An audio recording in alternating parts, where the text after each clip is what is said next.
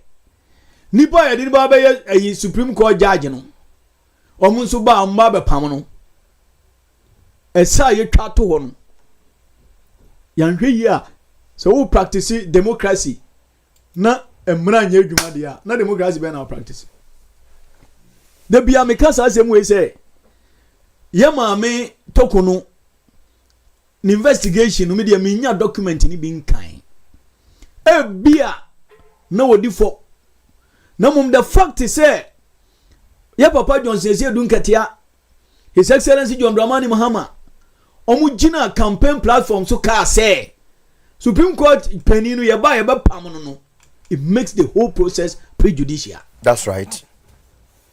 Inti e bia no odi fo ampa but abe you bibi say attempting to kill and killing one hwe anani somebody na ya de koro say uba no yakum obi da ho na sikan da ne nkyɛn emoja wɔ sikan na no na ufa sikan na ka se yi na hwanu edi se ewuoi sikan no kura wa na police for ba sikan kura emoja wa no obi da moja mda fam ya de bɛhyew na wakunu enti sa Chief Justice akonwa na ya de yensa akɔ no after 92 Ghana started democracy amanyokuo bi amfa ne nsenka da a mampani Mahama ne second camera odin nsa ko kanto kono no ye twasa bia to ho a ya hweyi a so could there have been a way to deal with the issue than to sack her? Abi me gas odi ma no odi fo but what I'm saying is say okay the fact is say unhwehwe ni nsam kro wa bie wa no say obepam no. That's right.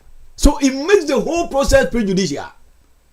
Nkeye na nkampanimfo mbobɔ mu die wampani Mahama ne John Sese Dunkatia ma mu kuse ka mu trim ya sise mi ma me ekonya manya me fa ne crazy o si so utrim wo ha ye mu na yanim me no ka se ma se na me no ka no me no nya adwene but me trim de ma fa me ho adwene hu nya se me mu na mani ma mu se me mu na. That's right. Kom mo mu kuse she o mu trim na kom ba no mbe start process no mo yi ma minya nke bia obi and read political meanings into it. That's right. But a year before, month before, no gina political platforms so assume si dia me ba me pam now buy so be pam na ba no matter the charge people will read political meanings into it. Tinka me dia me yamu anka sa Chief Justice ni amfa yensa anka because since 92 ya se obia na abe dia reho ni say dia reho cry military unza military form ran say una oye Chief of Defense Staff CDS na me fan say oye 3-star general the whole was no ye ebia brigadier general na yakọ major general na yakọ lieutenant na yakọ lieutenant colonel anti una oye CDS na wo 3 star sabani ba na obeyi free wa ebia na onfafo no umura so gemu na wo ye be 50 amunsu na wo ebia omemfa se wo 3 star abani ba yo CDS a na onfafo na no umura so gemu obia wo 3 star ese ye ma star back kan na wo de no koye 4 na is what sin wo mu na because you are the overall boss sabani ba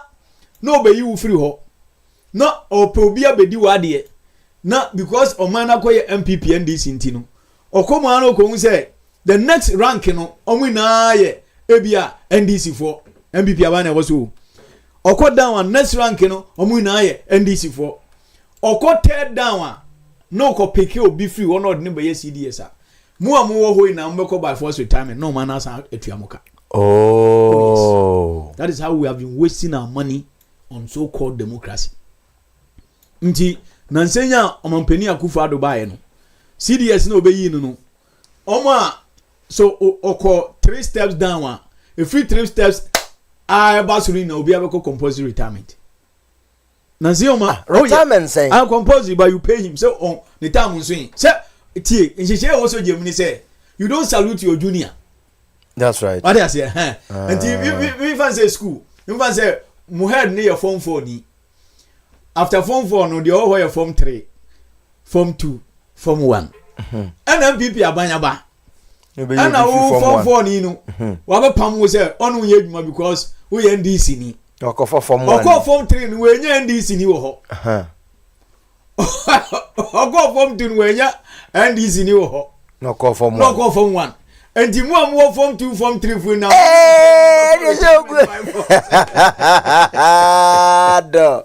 oh yes, that is a sort of vindictive politics NDC ni MPP ye nti aban bi aba ye nya sojafo be 50 30 20 echo by force retirement continue fie no man ni tuamuka ebe Ghana vindictiveness na ye de ewure man na aba pie judiciary nti no abe inkadia ye papa Dr. Ayine oyeye nke ya basubo because me masem ni say corruption has no political color so bi bo krono na be makoma de mobrofo a enye krono ni color nya MPP yabi krono color nya NDC yabi corruption has no political color ndinka ban bi basu na otusa na munya ka yensembo pa but yembisi ehun say Attorney General Kroya nei wabe kasa de ama ye list a ye do omo kokoti. Is it the same Attorney General and aban sisa ya 7 major corruption cases a NDC mpenimfo di na wom watwa ni na mu tintontan ntu wie na obeyi se ya nka de wie nka semsembo na nsu sisi akofata akose question I didn't get sense in one. You see, I could say question. Say, is it the same Attorney General? And a corruption cases are NDC for penny for baku cases penny for no but cases baku 7 major landmark cases I involve corruption or by a 10 training name. Now the media report nibi. Almost say barely 24 hours after assuming office, the Attorney General and Minister of Justice, Dr. Dominic Ayine, filed a notice on 23rd January. No, hey! 23rd January to discontinue the controversial ambulance case against Finance Minister Dr. Keso Atuforsen and the businessman Richard Japa. Yeah, the abans is 7 January. 2 weeks down, I shall say cases involving NDC.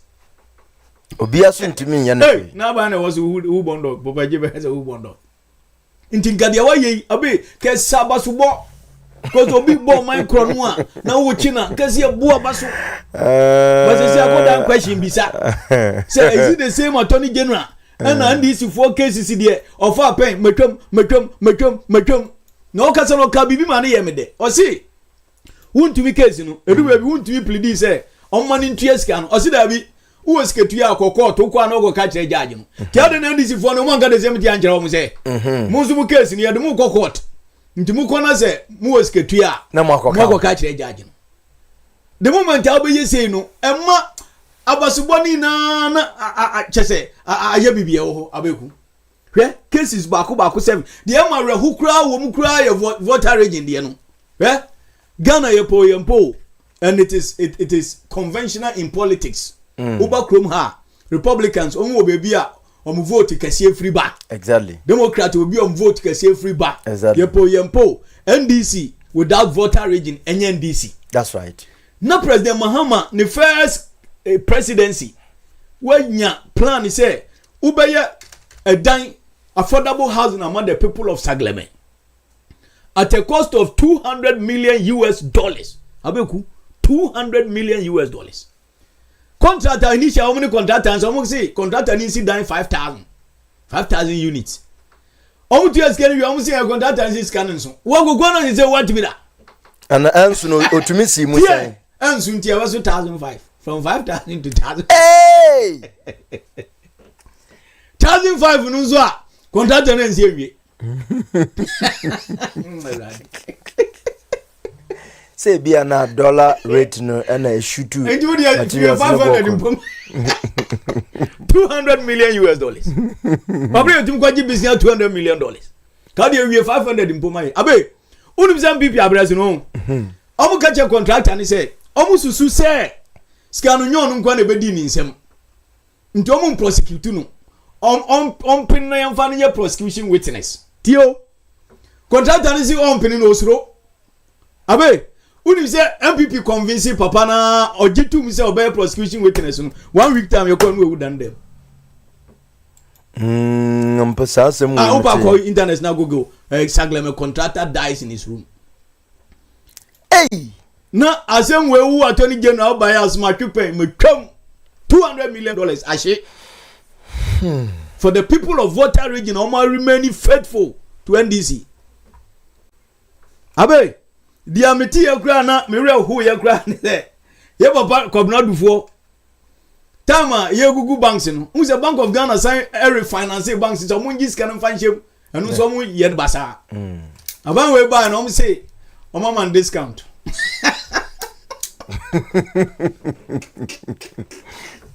This guy. Scan how much me ajimu 60%. The man discount 40 case tinton tan ye twem. I say no why is it guy ajima discount? Mama you be say Ghana eja. Mama $1 million mama discount 40%.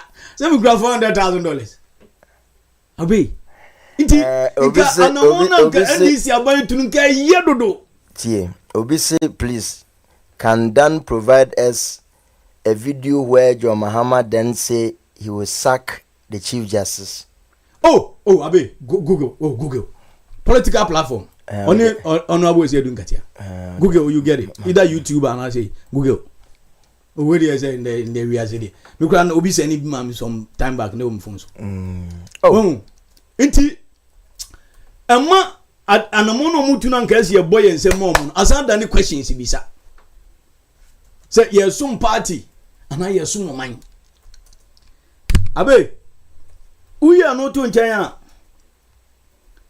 a your friend is saying hwe okay say atu force in case no go for dami be catch you say now to force are ready so be to scam okay yeah and only case attorney general we twem first nka case nipa na oye involved na ajatum so betu eskade nka de agika kra ma mine yeswe omampani in 7th 23rd 2 weeks later first case aye twem because no mo pentem na mo aman post abe Bank of Ghana Deputy Governor Johnson Esiama cleared by the Attorney General. The Attorney General withdrew all charges against former Deputy Governor of the Bank of Ghana, Johnson Esiama, who was implicated in the collapse of the Unibank and UT Bank. 1. 2. To force in the end. 3. Dr. Puni and Adongo Cocoa Board cancelled. 4. Snit case, Executive Director General and others cleared. Okay, say Dr. Erneston Simu as you mokoto software address in it. So $5 million a million figure software na anya adwuma scanner she. Ba no betwam. Anya adwuma mo nsan fanko. So muton kwan pass. Ade na wo to bia warranty kura se wo je warranty. Na kire se so muton yo so mo anto. Yasem. E ka cases attorney general atwam. Ese say Dr. Ernest Thompson wa fa no ho adi. Oni senate fo no. 5 Sagleme housing. 6 Democracy Hub protesters. No charges for Baka, Vamawo, and Ama governor. Activists, Vamawo and governor had their cases dropped. That time we blockade 37. Yeah. Among of 7 leak tape. NDC's Ofoswampo for cleared. Former NDC chairman, some Ofoswampo and communications officer Anthony Kwekubuahi were freed from charges related to a leak recording allegedly plotting political violence.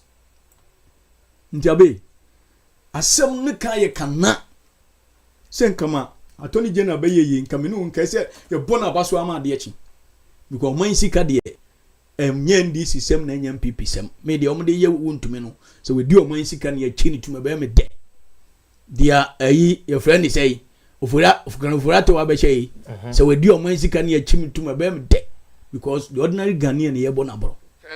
But the question is, if it is the same attorney general, Anna obedi ade enu bosumi o sha se to twitwa case mu de a.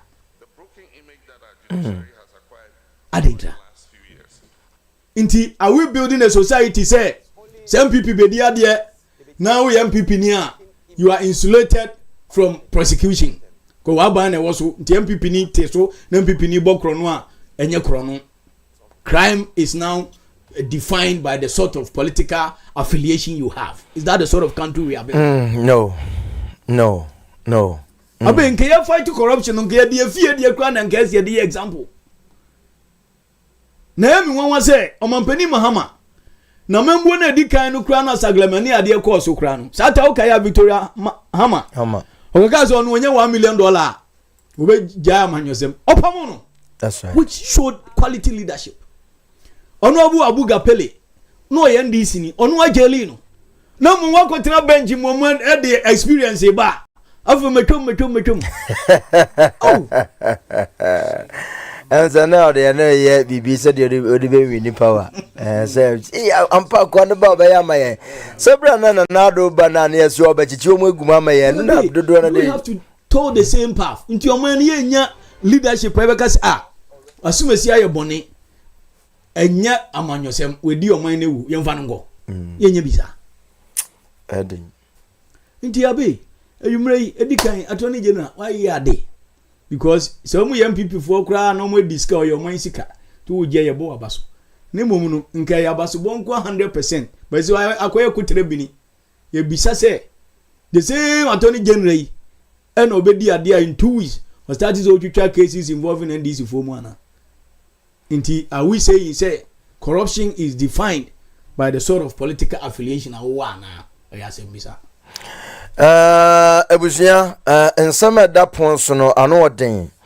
It is not politics. This, as I say, already now 2 politicians, friends, political parties now politicize cases and cases. Say, your man here, dear.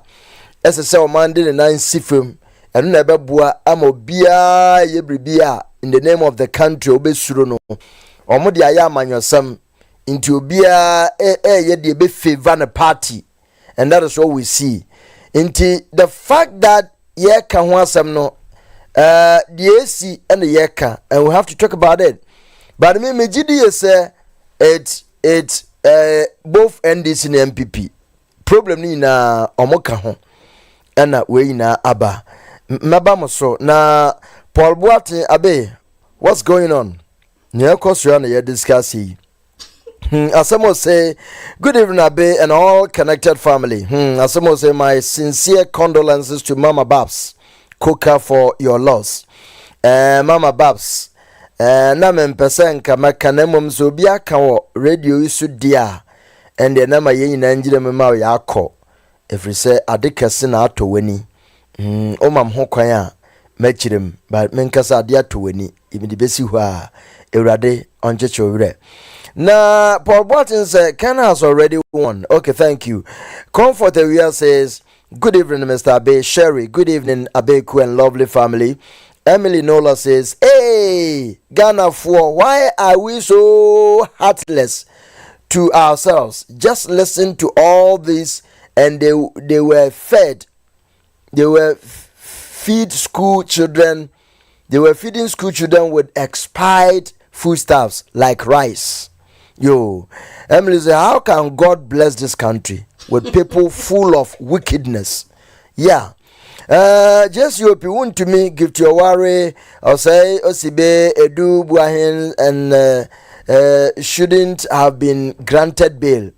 They should have been in Zawem before prosecution commenced. If it were an simple civilian who they would have granted them bail. Oh, okay.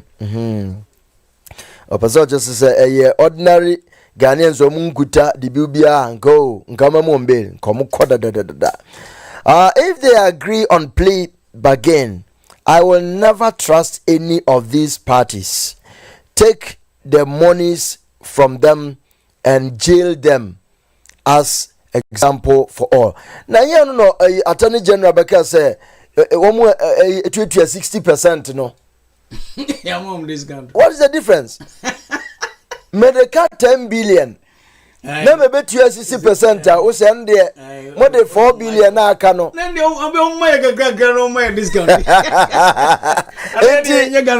I know, we try to Obia Koyaga Kraba. I'm going to buy a mobile 100,000. No, I give 60%.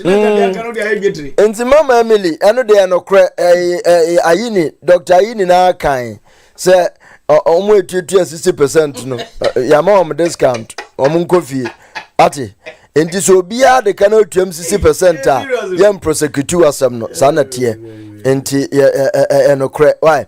Biba Tano say, hi, my beautiful family. Emily Nola Rollins said it before Ghanaians fear egg with the snap than the Bible. Okay. Say yes. I'ma confirm this yesterday here. I was Kwame Junior Diaspora Alan Tramante for 20 good evening. It was your phone now with you bia. Say no plea again, oh bia. No plea again. That see yada happen. Just you say, Mr. Attorney General, the talking is too much. Oh, we need action, not speeches. Why don't you freeze all properties of Mr. Palugu? Why didn't you freeze all properties of Mr. Oforiata and Wuntumi? We need action. Kempolo Kwame, good evening, Honorable ABK. Hey, Kase, hey, Chronopani. I Sanatie. Jesus, I'm very sure you can hear clearly and understand English very well. What did you mean by he is talking too much? Yate. Jesus, Emily, are serious at all? How come a civilian steal and sent to jail before prosecution, and politicians steal and granted bail are normal to ask such a silly question? Oh, Emily, sorry for you, manners. For friends, Jesupi, Montamobo, what? Jesupi, Emily Betty Maya, Omame, me catch Tobo. So Toboku say good evening, Mr. Abe. Jesupi, since the case of Wuntumi, this is the third time Mr. Attorney General is making press conference, press release. What stopped him to put Wuntumi in Zawem? Inti, and the Sanet here. Alberta Hagan, thank you very much. I'll say good evening, Uncle Abe. Please share and like. Thank you very much. I'll say I'm connected. Oh, I'm connected. Or you may greetings, Prophet Abe, and all connected family friends. I'll say please don't forget to like and share. JSUP. Emily, even Mr. Domilevo and Fifi Kwete said they finished all investigation, so they should stop the big bargain and prosecute those criminals. and or they are also stealing in order to do you scratch my back and scratch yours. Ohima Ekuya Wamayen £10. Thank you very much, Mommy. Emmanuel Ekin says, good evening, family. Osei Kwame Junior Diaspora Alan Chaman Junior say the United Party is coming to redeem Ghana from all her calamities. Elike Tete says, what do you say when Charlotte Osei was sacked? Okay. Emily Nola says, please, can Dan provide us a video evidence? I had a video. Because the headline is here. I'll cut that portion and play. Na yehuno baby a ona esi din katie na kan ye. And I'll say Emily says Jandam people I'm off. Oh, don't go. Now who can obi kebia na if you go don't go off Emily. Pacho don't go off what? Go off one here. It is not good to go off. You have to come on, please. Don't go off. Nina kahuna also ate. So don't go off. And then I'll say very annoying mischief nkwa. What do you know? Philomena Yabua Mensa say good evening Abe and family. Samining I'll say good evening Abe family. Good evening Danko Kuyabua. My deepest condolences to Mama Babs. I ring forward and say, hey Ghana, when are we going to get very radical leader? Mr. Onam Kwanso ba enche. We're gonna get a very radical leader. Now sanitize this system now my sadia say yakwe say kutu say bam and the chronon de and when you did just say ya and say busia ya roho say upon all that is going on yebehu say Ghana yenjina ye na ohwe dia ekosia wo de yemfa no say yewura attorney general say cases mako enwotwe they are done with investigations. Ya docket bibia now it is ready for court and prosecution. Let us see those involved whether a single person will be prosecuted.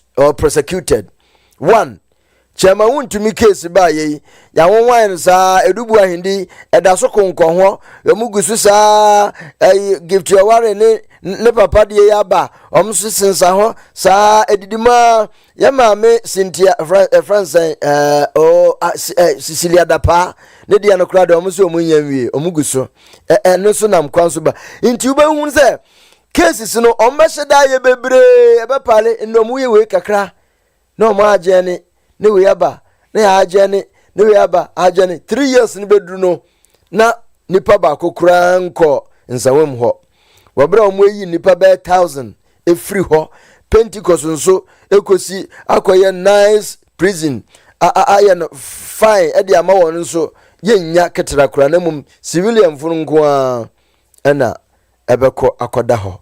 So at the end of the day we ask ourselves say, are we doing good to Mother Ghana? Na me kakaka na mabamechi e de akobo kina say young man na wade ne ho a obo ne bra no aso anye yi abokina fo omonde wom ho Burkina Faso omonde wom ho na adena yama ECOWAS UN ni wefo afofo yanga masabri ye bibia na yesuro. If we want to take any bold decision, MPP Nisora, SME report international diplomatic community, omumbrem na ya man ye krano, ya dan abrofono, just omubem, so be obi. Dear na chese ya dia ho as a country. Kuku, we sa colonialism ya da su mo for the mere fact to say BBC a party no me BBC a where there's a win, there's a way. There's no will. There's no way. Exactly. Committee hey. So me kase me ba program iso. Now mama nkasa. When go back say, oh Mike nkwa na ye adwuma, me de anya adwuma. The bottom line is that system na ye weak no. A favor NDC ni MPP politicians no. Until there's no way obi fi abonti be wrem no the radical move ba o me support no mo nye. To ma be report o mo. I say GFA. I'm going to do a money na a bank of couple. Hey, I do go FIFA. Yeah, na FIFA. Not just say. There's no will to push this country forward. Pathetic. Very pathetic. Inti esaya NDC future to way. Does it mean so no fi power da? And you me see in how they say prosecution say one sided say no. MPP address will be a pain. But me how pa your chief justice no more you know.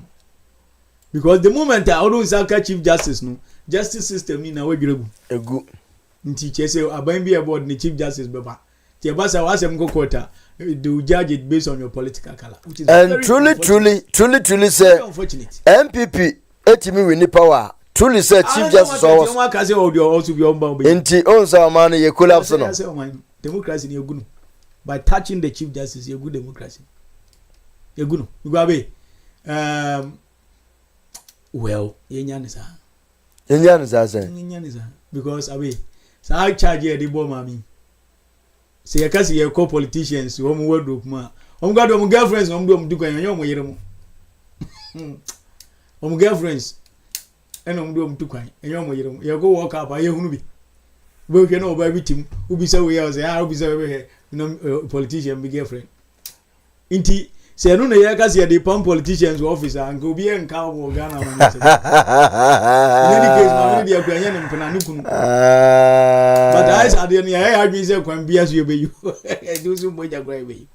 But a dangerous president. Very dangerous president. Menya ma memfra bro na me hu ade bi ma me yemu ahye me. Na it is one of the reasons why ye dede about ye we de me hu bi da mesuro ye na we kra me de ba Jesus Christ Goku Amurade wajin kwa Yesu din basa abofra na ya wo no ne na ye ba ko galamse yenya galamse baby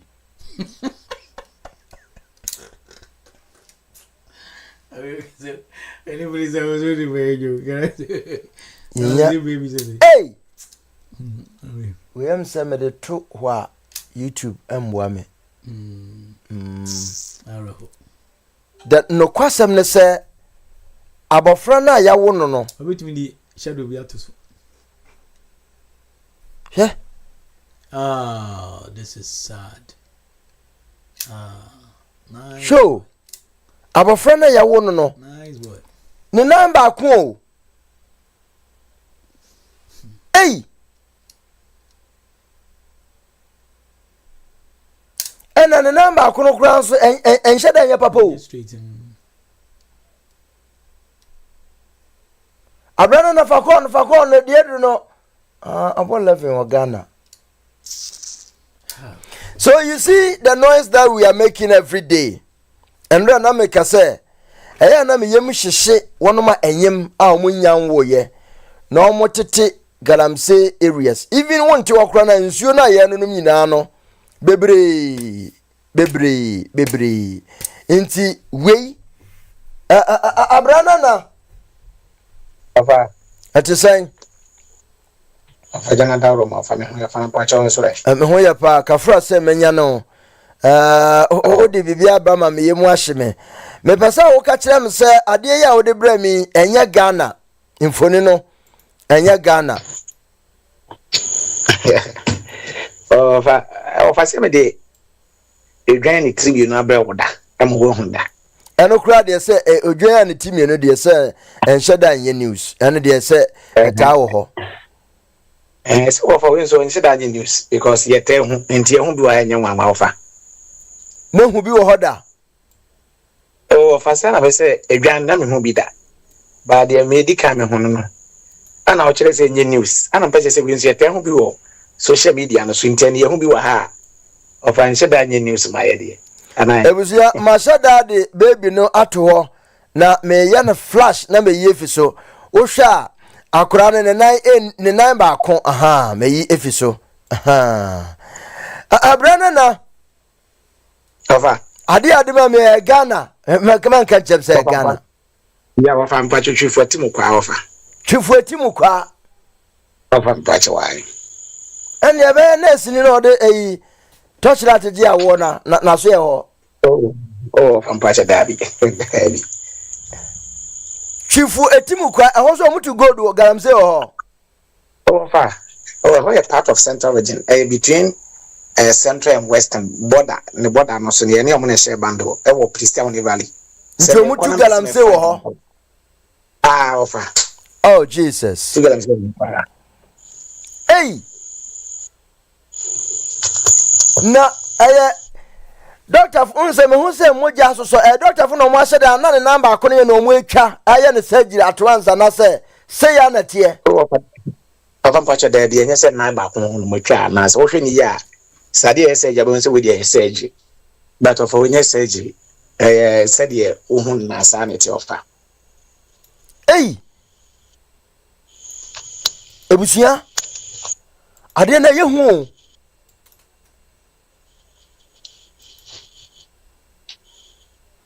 enti eba ne say hefa na ne parent ne wo for say misi ma betene kropon na me ye adwuma na odu twifoti mokwa ye fe baby twif mensa kuru ofa wona oba no enne kunu firi a ombe wona be ma ne ya munani ana oba ne ya kan ne ti say de me ne me yere ekwa bi no fa ye tie ne sa pepo aha nti omuti mensa kuru mu ye ekroketo a ese wo free twifoti mokwa na se wodo ne chiri dunkwa road said ye wo ko dunkwa won yes ewo sa village ana se kwan ne so bi ofa ho ne mehu adwuma no mo ye pa o ye twifoti mokwa na emu ana galamse no fa mo ye pa na eno no ma me ne kunu ne de ofa mo de mehu adwuma no mo ye na so unfortunate se mo ko wo a ene so ma wo abofra ya akwense bebre ye wo hospital of no bi aka ho especially Ghana I said ye most of the journalists of na ehuma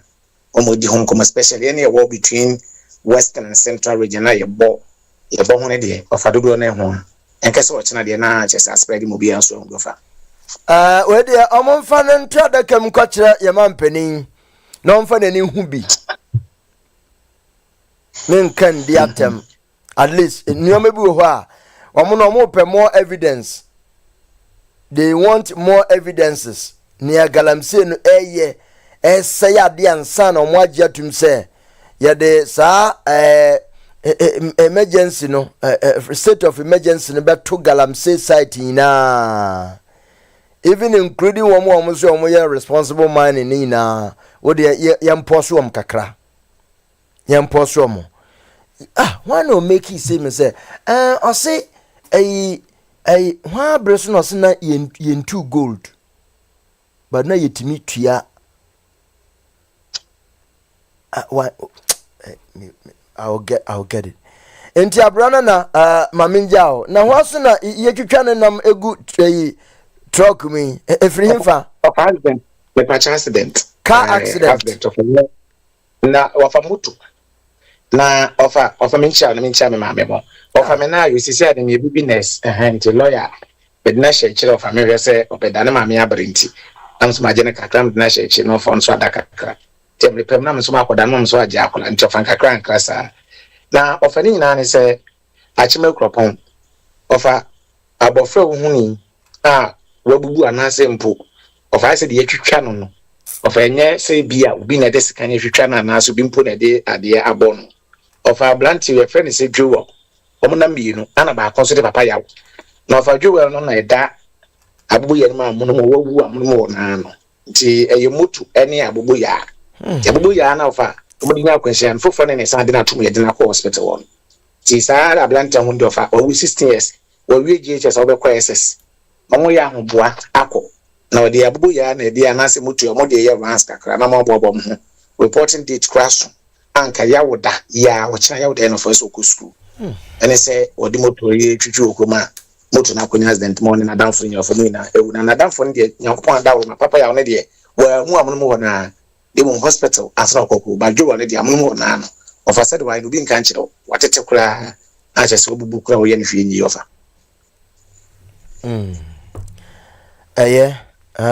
ochira yawoda de ya na mi nya wontem wo ho fa cha be nya mentem no problem of it me di nkomo and the maminja na da na yame adom ochina yatoa so ade asase na ebia na abofra no pese odanti wo kasa no na o tete no onya kro baka cha say daddy you are making noise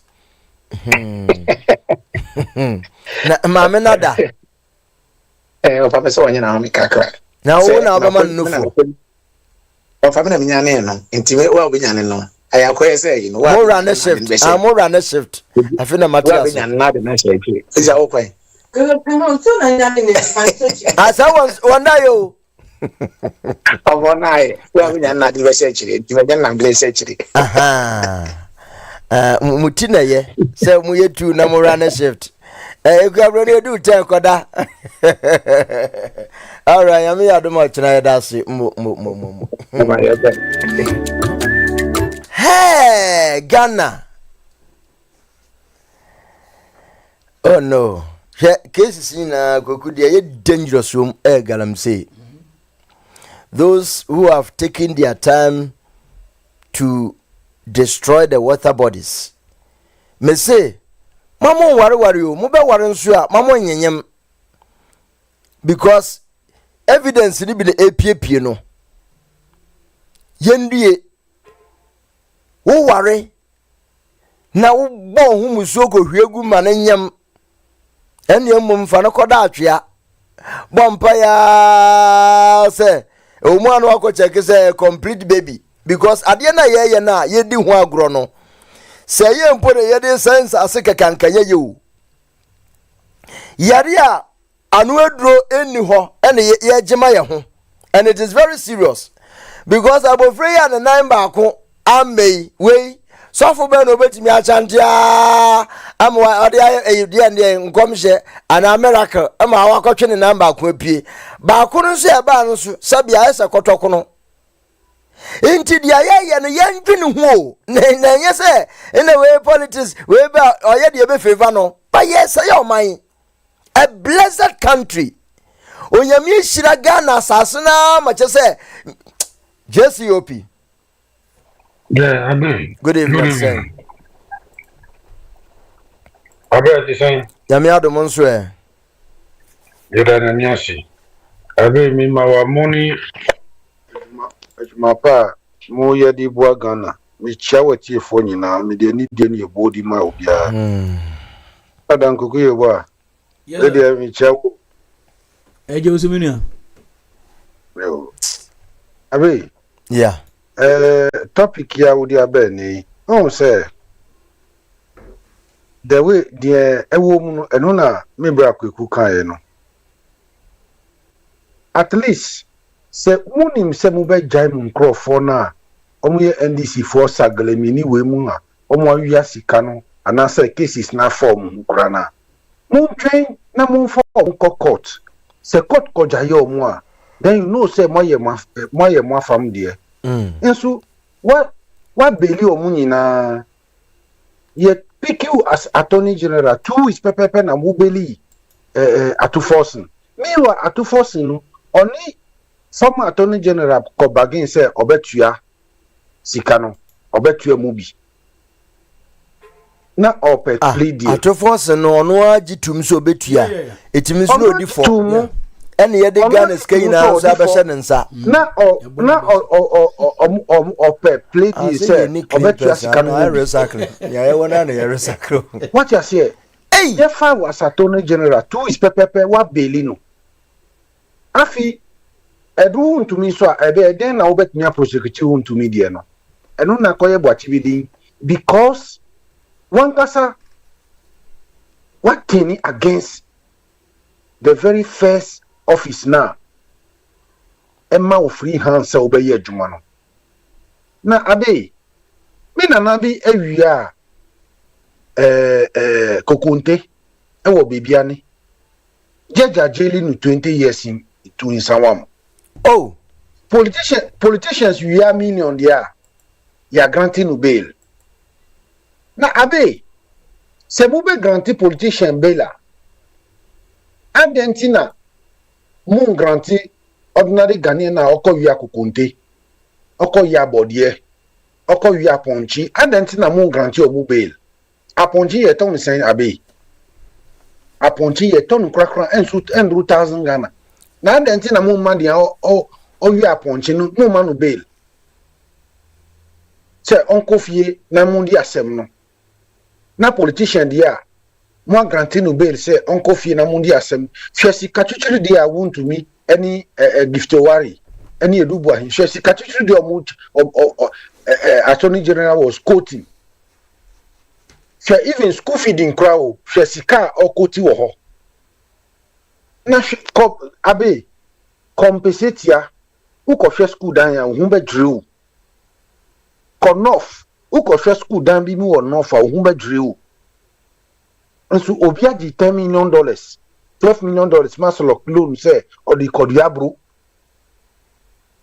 obi agi road contract $10 million wanye kwan no accident nkwa na sisi wo kwan no so musu mu granting no bail na adentina mu frozen access nyina na abe oforiata ochemra oforiata oni bank oni company wo Ghana se mu hwe oforiata mu frozen oforiata account na mu famunsa ento ni business nyina so nya say mu be close business no down running all right nso aban na hwe so na hwe se ko oforiata on ba Ghana china sa na mu di ye ya sa ma mi no ma bibisu adwane ko through America since Kufado ba power what in America sa ene amini ukase sa ma mi no wa Ghana onu so NDC ni owi asika ye di ni kokot adwane ko America na uye we ya no be catch me say now be catch me say you are making progress ye ni hana dominovo ni fifi kote be kan say mo wie investigation dominovo na nkasa kan say investigation bia wie o mu de bia ma ton general so mo delay prosecution dia na say o mo nkasa so o mo gbokro no bi o mo try say you scratch my back, I scratch your back because sa nya o mo de o mo ni hu ni document o mo ye private to no o mo dominovo asat now say aton general antimian prosecute kutre an fan kokota an jeli o mo no na say they are doing something at dominovo na nkasa na ba bonti be yes sa we no ye koya na say ye ba ye na adenti na mahama ema ye free NDC for no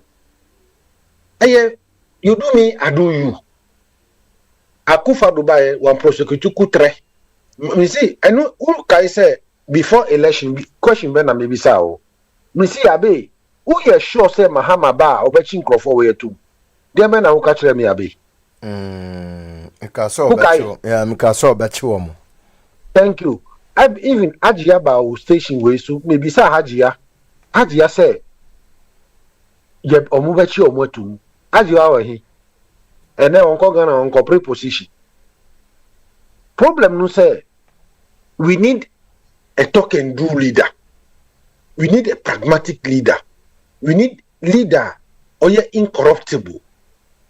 So we a leader that's so you're incorruptible, you will never be afraid to prosecute corruption. But so we a leader that's a corruption bibi kitu ebi found sansia you be afraid say me prosecute you here a china onusu bo be prosecute me bi abi me nu ka say ene me say Monday former France president Sarkozy Yadiniko jail 5 years in jail 5 years Yadiniko prison Google me send you link no Sarkozy me new kasa si o jail unim ni oye because every election time oba abemu 2028 ewo France hanom no eye Gaddafi na sponsor the political ni campaign no meanwhile no wo omumra mu wo ha no nhihye no say amount of money bi wo ho a wo say wo sponsorship no endro say a pa ho you have to declare to tax kaish baby asika no free any nia motifa ni pano di sponsor political party no na when declare and omu di sika no so omu amfa bank omu de liquidity and di bre no and ogiye and omu chicheye what and no na Edi Sarkozy echo prison 5 years former president o Mahama bet me di Akufo-Addo court tama owo court no ye manu we bi waiver bi say or your former president ni na or share necklace ewo ni nine baby obeko bia ade no hye ni nine omuni baby owo continue to coin outside France for 5 years omudi na asem no continue to coin outside France ya di na asem ye di na ko prison 5 good years or prison se se ameni okasai na ebi be tiasi wo Ghana nyese wadi ekronisika o nyese obedi oye president to wa sign contract dia anymore there bi o when declare sika wadi ye ne campaign keke me presidential campaigns can one declare and one declare the source of the money and the motive behind or sponsor we need to any president for 5 years. 5 years. Ghana is a joke. Now, Ghana joking country by Ghana Ghana Next sika yefre say want to me aji want to me sika ni na okikamboma almost $7 million o almost $7 million o en kan nia why galamse asai assassin na so eno so aside enso oninam ho amomekoti akwabia 2024 no so be national chairman Shesaglimi papai nanu mi hu se onusu na NDC 4 year bibi na wabana onusu bomu mi hu sa su papa we Collins ne Collins Dauda ye frɛ no ono a onu na oye Saglimi we no because that number yeah ayo mate the man you kwei for me see abe uko nkofa no chechi ule ma obi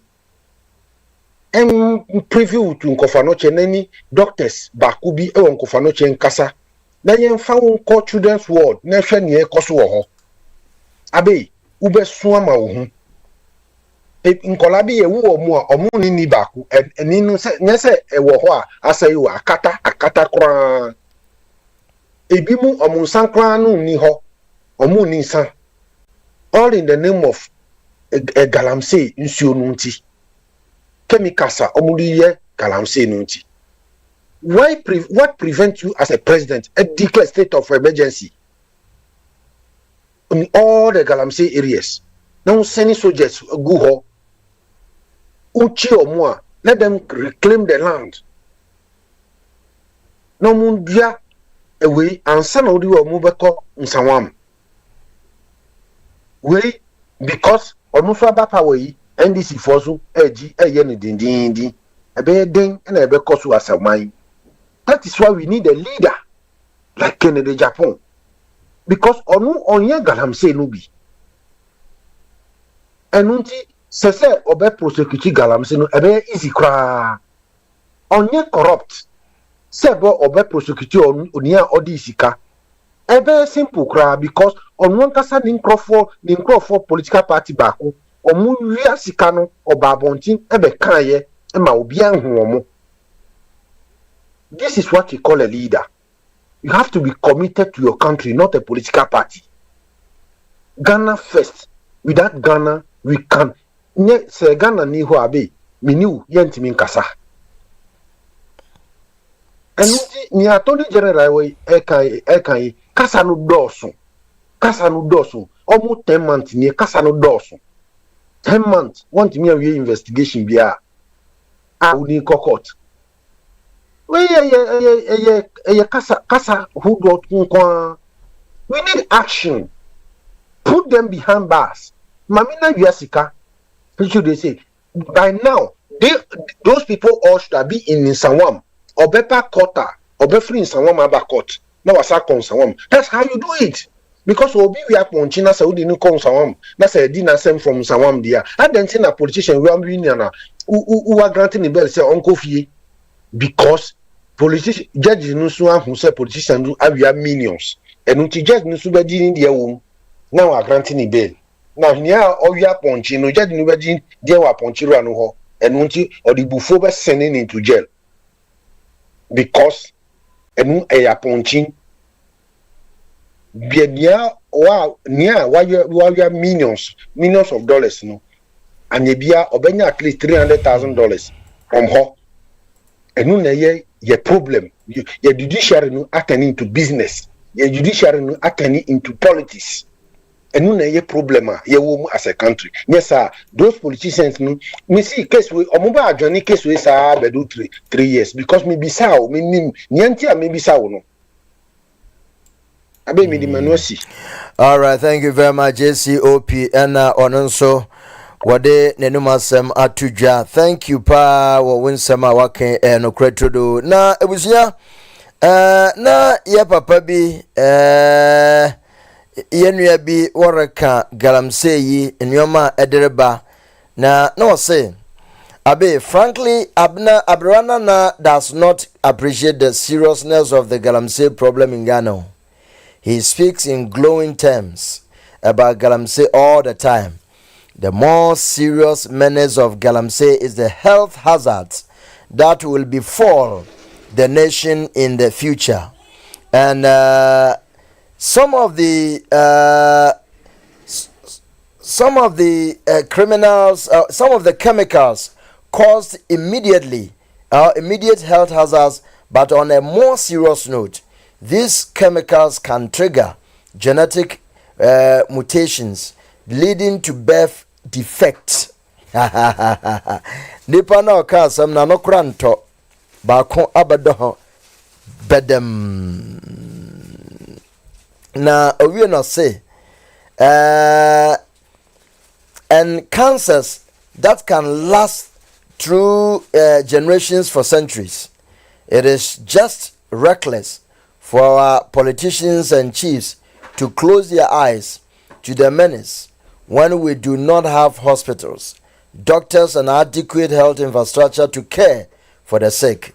If our forefathers had caused such degree of environmental degradation, would we have been born? I blame the chiefs for this mess. The late Mamponhene banned galamsey in his traditional area, regardless of the orders from above, and no government official violated that order from the chief. Are we serious as a nation? How can we allow Chinese citizens to come over and destroy our environment without impunity? I know any asamedaho. The danger is once a genetic mutation has been triggered by exposure to these chemicals, the disease will pass from generation to generation. We and in summer you re kan ya ade anche so and say yenya first baby born and number kwa yira we ji so mo de no ko ebia friends na jegezi ho ana yanumfo no omo professor ya debi omo ye miracles na we na asofo ntumi ye miracles ema babies no omo na ne timi pi and na we say when your friend a miracle huh David me ye miracle me dia na ye prophecy ye magic me ye magic ye me dia na prophecy me mfa me maka ho obi zini bona me da me ka ho bi me srawada me chawaranyi. That is what we are going through. Very, very, very sad. Na yanhwe ya omano nya ye jama nchirima na yehu. Sisi afrei ne maame ya ne den. Wonto ne ntwene ana wonto tinimonyi gogu. We enye natural. Enye nature. A genetic mutation like the person wrote. Aha. Inti we ne maame. A burden for the family and exactly. Society, right from birth. Exactly. Hello, good evening, Uncle. Good evening, Uncle Beku. Accident. And the man who say, yes, you pa. In Michubia, Jodo. Michia, or ye, I shall phone if we now all lie. It's so, DKY so. Yo, Michia. Mission or what? It be a bianoko. I and time. na ankrabe tam galamsi asem na oda ho no oye serious no na Ghana for you take nyama light and you take nyama for granted, right? During the Second World War and the Allied forces, British for America for what they signed that it could go Germany it should be the friend Rhine River. What they signed that it could go. I mean, I'm war elementary school for minimum. The 1945 war and the Ceciala mintum who say bia and the technology abano when you antidote for it they are minim until the Germany no one munsuno no one bieno what poison wounds what the cyanide would go into cyanide na you hundam no onya de kakrabo onya de kakraba would on them sumina because obey ye na obey kunso was asking me na intino asam no da hono work na ahimfo ena obi mu so e wo kro even bum wo kro mu ha what is ka what ko Ghana what man microphone front to gold what front to gold for your business intino woman yehwa the mass no da yehwe die pa no oye ni brisem papa how in they did agor nimpa otro dam no dam script in the mono oya some pan all can oya di oda ho a obogo into generations intino me the man we see now obeso motwado. Thank you very much. Yeah, Papa David Ando. And yatin and Kano and NT Saba Pepe and on also din and some Atuja. It was ya and some night dahono and ye fed agro because yan she ya did Musa yenibaba honsuna Ghana and Korea womina we won't kase yamenema on one edge. We yame wa maye acquire yam faso na yanyasi a payade. Ena de wayama en yedi ya sabi yenim de fun yede se no nti ukowo apotro a memble mi yame. Oh yeah, simple as that. Frank, good evening. Yo, good evening, Akabe. Michobi aso. Obia jodo. Akabe odikano Attorney General I mi okase wa me did not mo who Ghana politicians said they are comedians. Sometimes now I'm there social media and can be Mrs. we should take a cue from what happened recently about Shatawal in the program no. See the youth now no and Kabe. Benifu won shashin fi bibialo. MPP libano what the why what bay. What ben you who why you minute kwana.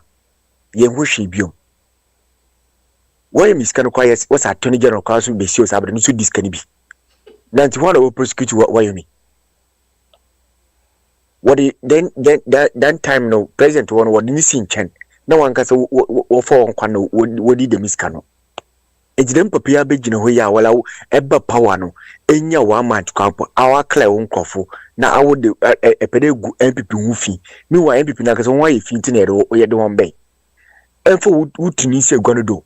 Namu mutamana omba power na. Then Attorney General or not or need them Attorney General no will more officer now to them because Tunisia conjoined by it my clear one within a shortest possible time. It may clear one coffin now echo new Eido and can be Ubeka Ghanaians ye joke and I say you jokers politicians won't work a canna boom but when you the one and Casanod they are dinging their old grave where the youth know Obial watch them coffee.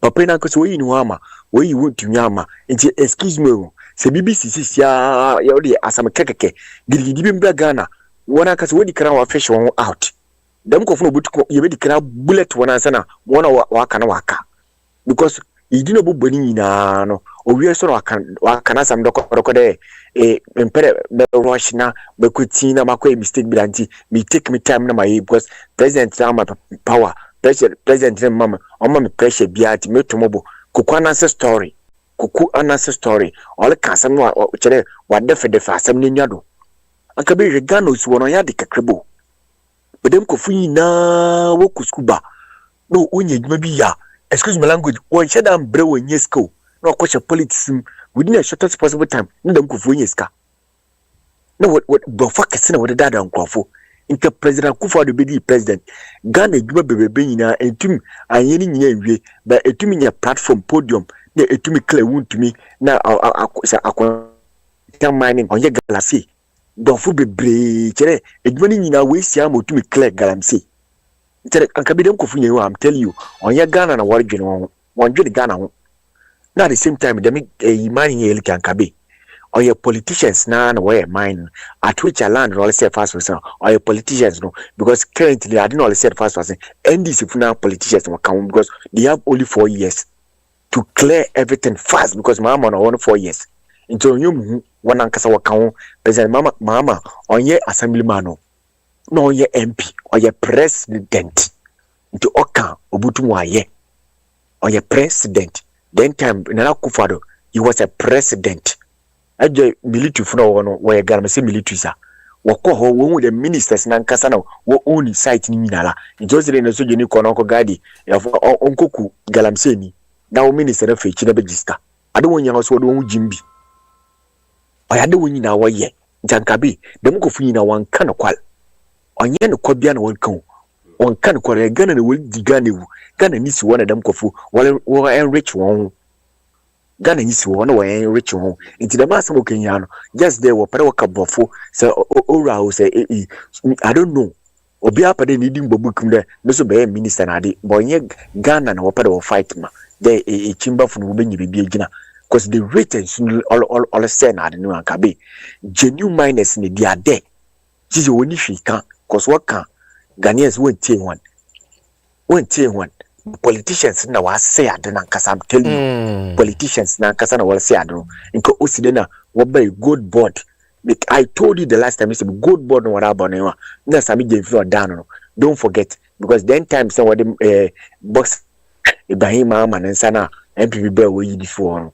recently I also have a power bi ma ankabi I'm tell you me ni wo bi ba oyem hu the open na nkasa Ibrahim na nkasa wale ya ade ni bi me ni wo bi just the speculation be a because and do me can change there what be 4 years I offended what bad them 10 months in ari I will to my account Ghana and good reserve we do them lovely no them good no what to fifa you know what can watch there Ghanaians excuse me language yen na yada da but when the time goes on now obia I will try to punch holes na dey will punch holes and kabi I'm telling you this people when you one kind of kwal I tell you get on the original one me who the means me nyina be kama yana so me de kodokoro MPP na nkasa won afie wi de dada chinkwofo no na ka be ka chende mahama mo pressure akabe I'm telling you all your brofo no war ka chen yan joni di one bit na se minnim hwekra excuse me language ma bono krampo minnim hwekra mpo dan koku ya bo oye adwuma Peace FM o media crew no onim kone bibia la chenaman but indo original platform no ehun kwara kana dala de yokan kwaro it is a minimum shukrampa I can take a cue from Dankoku yabo asema kan de dan kasa o media person an kasa no onim connect be biara onim politicians one way good no way bad it's a mabon krampa I can take offending a strong e from Dankoku yabo na asema kan de politicians no one kana kwal because on our Peace FM dan kasa no body kwa mesafa kan o host to show ni bi nti indirect ni kwapo aye bia wo wie kwampa behind the scene they can talk obetume di nkomo dem na nete nti wona wo gina onyina aka be kwa wonya you know nim connect baby na ade how much money ye na ye fa ne contribute keke so these people anka be wa ma ye won po ye respect wono ye ti won keke why there obi aba pada ocho di wo book there no so be save Ghana mo ye Ghana na wala boa kwami kuma wa obre papa kwami kuma obre papa de nam kofi mesini kwadi ni bia ni Ghana of late the kwadi ni bia ni Ghana. Until on yemu everybody is trying to fight on our ken. But me don't or your superior channel because on what kind of come young cause you no the nabla buy whatever. Now the same time they pay the quote to be on our ken or else they go to kwaya wushi now how much more there oil lab and you good oil schedule your funding government workers count. Taxes na dina one so tama now oil in one near to meet your workers in the how much more there abin the good oil album na you good use oil schedule offending government workers count na taxes ni in adin your other fair so attorney general they should give us a break and kabe or make impact bi abio oil dede keke president mahama miss gradual no why careful bash bi onkofu ba bash ne wa because MPP program ni tina wa ma nyame bi aye flexible ama no but so we be there we smart chenganesa social media na waba no excuse me language obia ku telephone or ye TV na no show bia no botom no is kind there to asasa ona na e to phone no dey edit mo lokodo until they shouldn't think that they are smarter than Ghanaians because I know what you know akabe oluhu youth phone youth wana kuma I'm telling you yo the young guy na waba it's one unfortunate there be them wasi but the written sooner say no or your politicians because we need time to be why in a fast. I'm telling you, I'm coming your coupon. All right, thank you very much. Ya kwana yensu onye adesua ne apomodin enye enti obiara sorry wo hwe Ghana nsamsama ekwa galamsey Attorney General ye Ghana ya guru cases wa ubekwa nsamwem ubese obia asio ni obi yire kodai ezo kofo obi 200 Ghana obi ko wi abode obi ko wi aponche obi ko wi anamodwem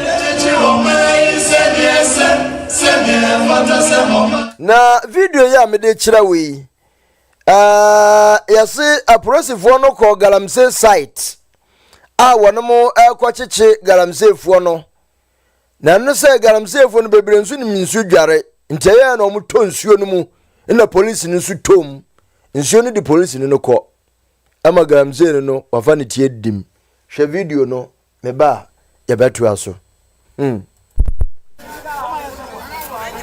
police ni Jimmy ba site ba ta galamsefo na galamse ni na to suruma na so wo chense no nse suna fana de ni kono suna fana ma hwehwe na sa omuhunu suna ni suna fana police fone bi na gina kire wono no police fone bi ebi nso na omugu a mo hwehwe no mo chi sa omuhunu be travis no omuhunu hye suna awu ntimi yanka ba ese ha tu chesi ni pana to sunu sunu me dwara so chesi na kwachi no enso wa be wu no a police fo mo jimi sa Musho police wabo operation was site na police ni ba kwa to sunu wewu police ni ba kwa to sunu o ma hwehwe ne sa fitie be 11 na ama na bo 3 still o mu hu ne yo o ma hwehwe no to sunu mo police for me gina kire wono mo police for yezo unja boys no mu yo galamsi na so mu yo police matata boys sa anse wabeji uwe yo yezo police ni ba kuno sibo na ni ma se we no so nwo ko manya asem yezo boys na chinso rum sa omu omu yezo si asem aba no yasem keto police ni ba kuno yo onu angaza so ko hwe no o to so mu ko hwe ni nipa de na continue anu no ko no ani abre no onu no ko no yezo ai semesi no yebeke semesi no mo hwehwe ne sa mu hu izina mo hwehwe no no isi a police ni na nkasa de ne ho agim mo ko hwehwe no na mo hwehwe no no yezo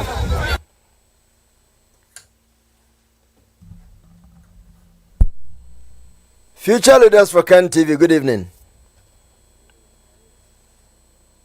Asadan ya mi adu na mo say ya hoya pa mo ya mi ase ni we ma menchi ya nana goddess we Egypt na menchi ya dan kwe ku yabo wa de don The dawn. Anyway, the Gakrabin yellow council. Moaka be believe Gakrabin yellow council. Do our Canadian made the sender de be American. Moaka no Okabesia name there. Obi on no. Wa Jenny when see what there. Ghana the Nakumado, I'll bet my Ghana, I on our Agyapong. On Nippon, Waka to us a galamsino non to be.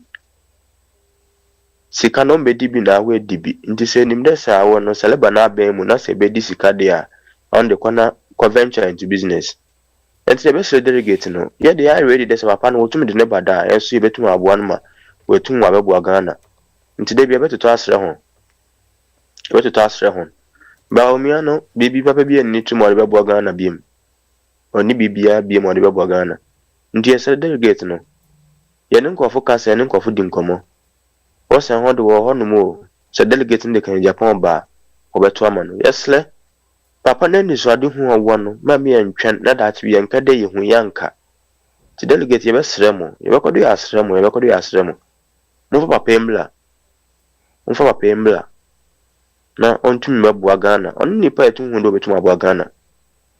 Only pay over to me, Ghana, esremo, and Cabby Mammy Fancy. Medase, thank you very much. Ebusia mensaka efiura ewo fidie mu ha na enei nsama da pronoso yedi hu nkoma minim se wetie bia ana wabatui nti mamema kodwobu ana akwaba akwaba fiura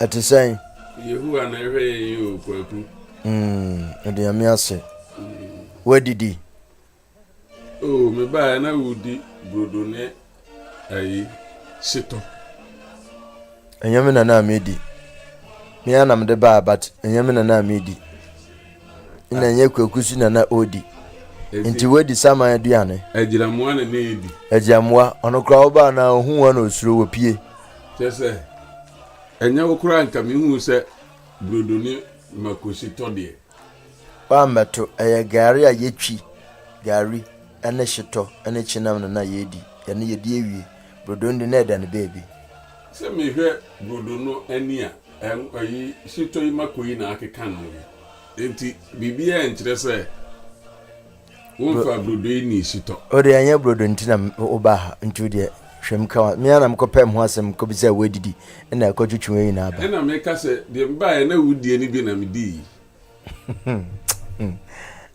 me ba no abon kwan ama me nkwan mo ho ama me mo enyame na medi ye ena me ba e dade gu pronso yi brodo ni makosito hey na wa brochire be na we na secondary school for class hey bra you tina ye bo timi no wonder so to the na dwe if you cross your there sama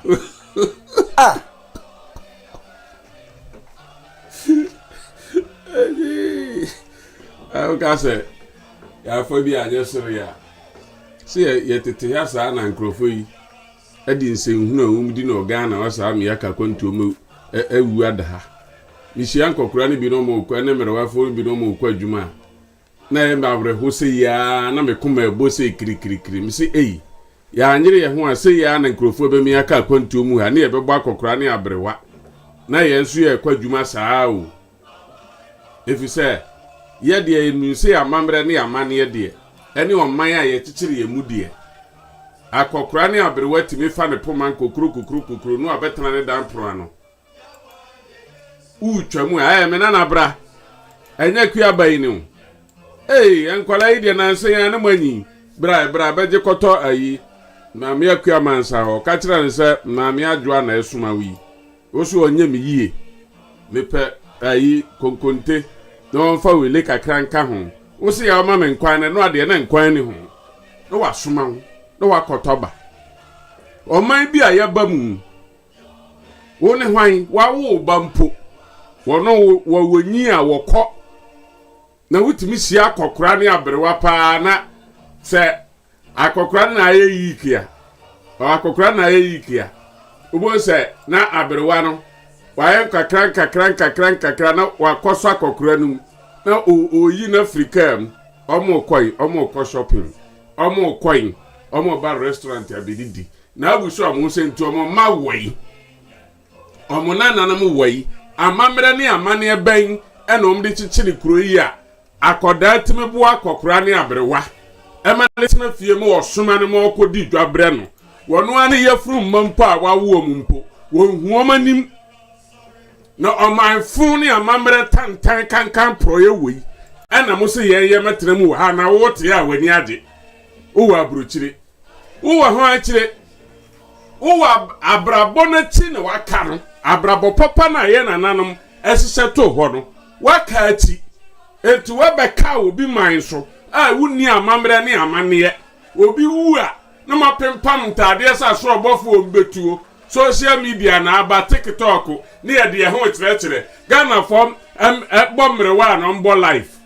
no mo ne o mama e compete ne wura fi o fi a owom ne wura fi na sai ka mu bun kompo ehwe yachi na mu hwa amamre ne amane a ye tete ye mu ene o man a ye firi mu enka obi e mabrochire enye ne dada anka ye nyina be kan ye ho abom said no sa brochire yi sa hu nim hu enim ena maami bi wa brand ho atira kromu ha si dan yeso akọ Ghana na ne baba de frampai buru ne trim kwen ebirim bedru Ghana na omo dan ye omo be ye adwuma kosi ye na obi afa yenso yen nyina ye Ghana fo a anka yen ye tu kwan na ya ba abrochire no ye na anka ya besu ade ehu se sei na broni ye den editi ne krom sei na broni hihye na ade ene na ya behu die a ene na moma ye nyina nke humom na ye mfa sa nimdie no emfa nko se abrochire die ye de ntantam so na de kwadwuma sa abrochire die wo ye adwuma ade da ho a wuntimi mfa sa abrochire die ebra so se wo kwadwuma na nsu atokora wuntimi na nkoka se nsu ato ade se ye na so emergency se snow no ato no obi empie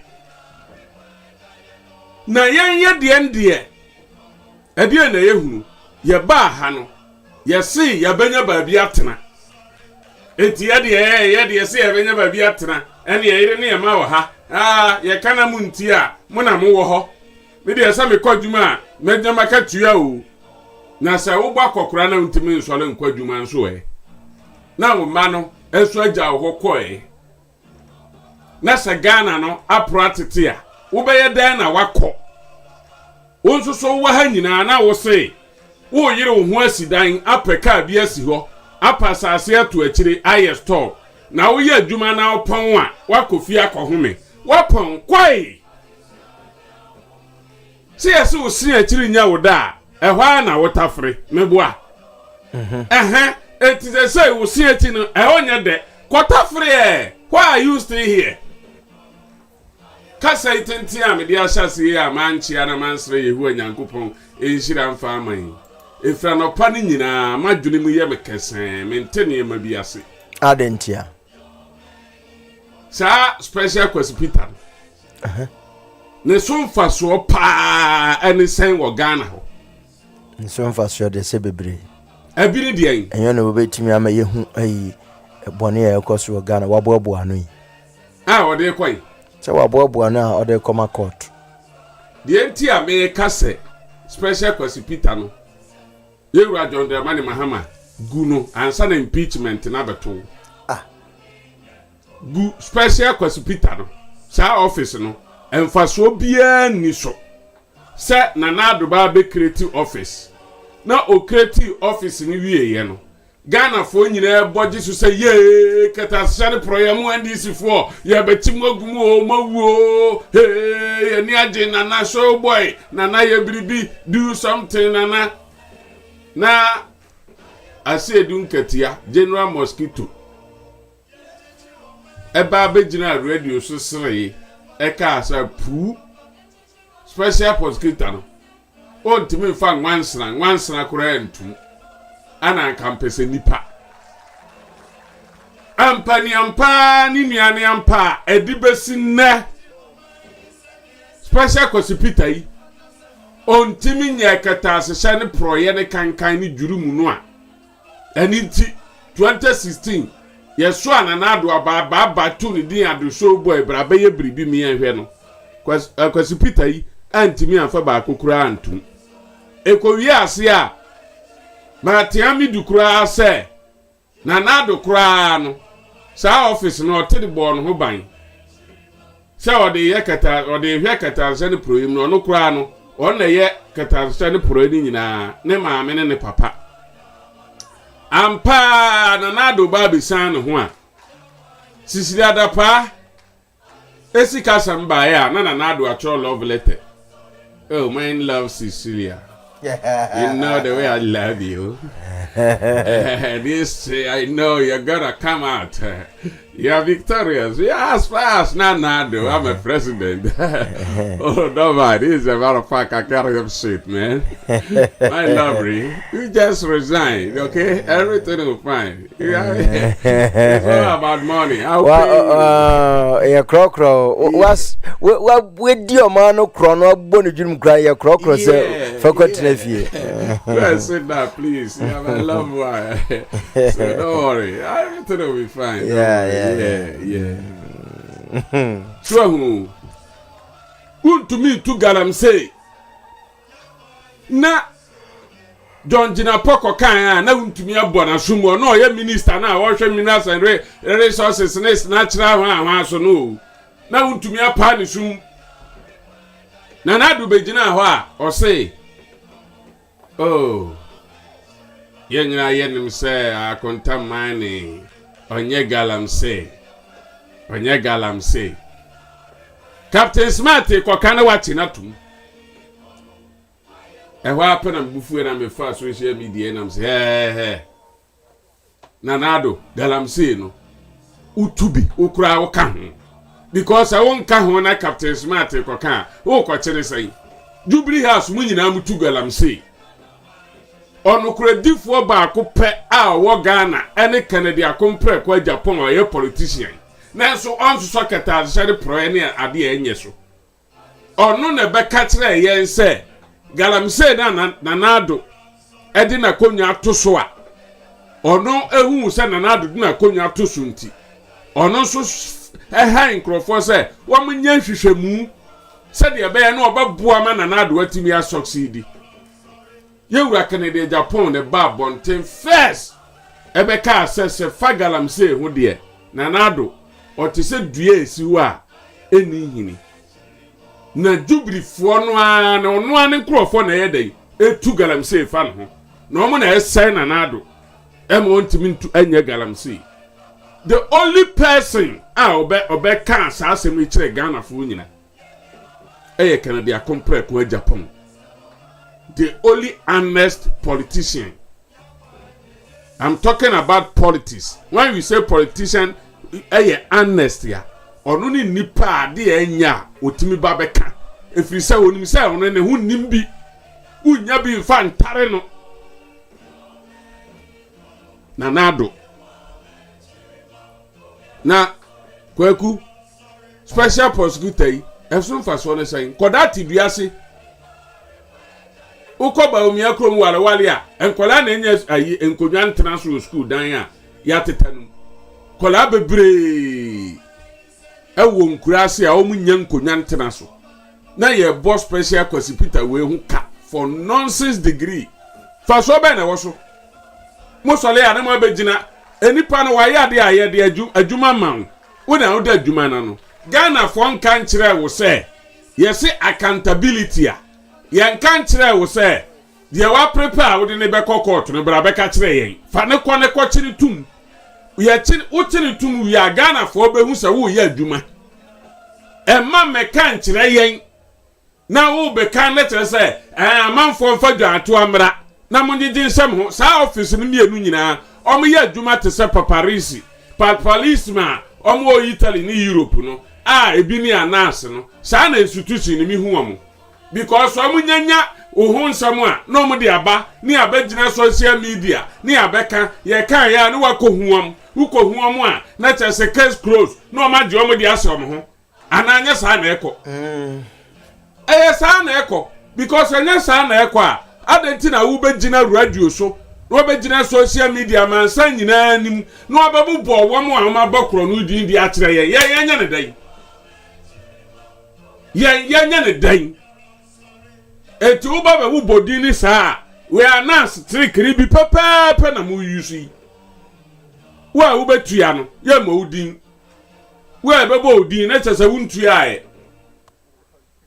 ayesa ayi 2023 ye to promise no lady bi no asika ne Agyapong sika ne ma ya me nkoto o kan sika ne ma ya me nkoto so hu sika ne gbade a na wakoto saa bi pepe na special prosecutor na attorney general won yi ubegina radio sunu ababo police ya kire ye nya ne dan ye de adwuma mam onipa no ti no fa ne court wo ti ne tumu a ye baba be na nso Ghana nyina bete sa wo ye adwuma na wo be na nso kire yen na ye nya ne dan yen ko citizen arrest ya na ta na pese o ka kire yen yeah but what is all this when my ade amamuoni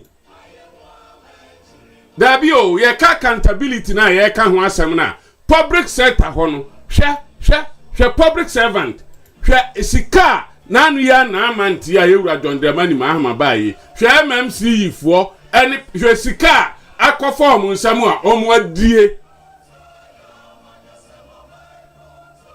this accountability no eno na ye hwehwe etika Oma timi aboss abrabon iwe no na Ghana fo nipa bebreba ewo party nim no ntino anyansafo bia ni hobiemu a sankrofo ya diska ye betimi ayi o ma free ho na ye de afofra rupresi o ma ma ye ansan na ho ama de oba ne kura so abehu se se ya yi papa ya free ho so wa diska ene mimi be se ma hwe ya me so be yi me free ho asa ya Ghana na NDC na MPP na yo mo se obi a wo party nim no yentimi mfa bi meka ho eti wudi a na ukọ na we ya ba no wa bedi na nkola ne de omugu akire saa eno ye de eno no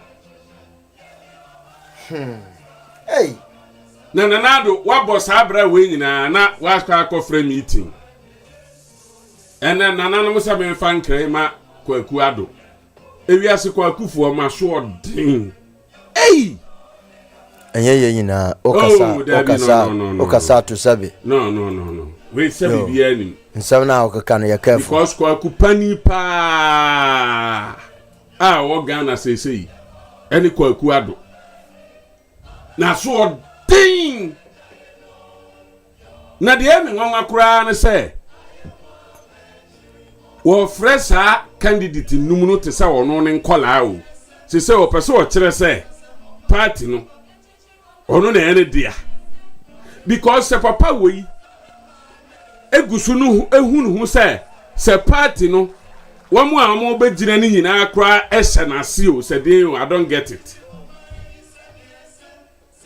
because anu ohunu ho na se eyenkabom pa na wo pede a anopa no obi ka se adentina na nado anfre president Kufuor anaso oni candidate ni nyina ankosia president Kufuor fie nanka na nado ade a ye hwehwe through wo no se wan kasa hu de ekono enka ba kodwa ato president Kufuor no akase enukurani ekwan anka me fa so no emwame eti okwasea ana ensisa na dwen akura wo se maka menwe ekwan a me fa so no emwame ani party no ani minchiri ma daache me mane me nana no ebe person be politics bia ne ma anya din pa ma wo mo kwan a me fa so yi eti minua pani mesrew etu onkotwere de etwere me ana me de Bawumia baaye me mana resign na mapa MPP fo nyina chew se me mabesesa MPP emra ene na mamre asai no ama party no ene emu chiche hwe kwaku eniama na esese ba no se amanfo nyanya adaje ntena ase a me de ahemana chin nyina manya daje adoduo mu ahwe 1969 ye wo me 1969 MPP ba power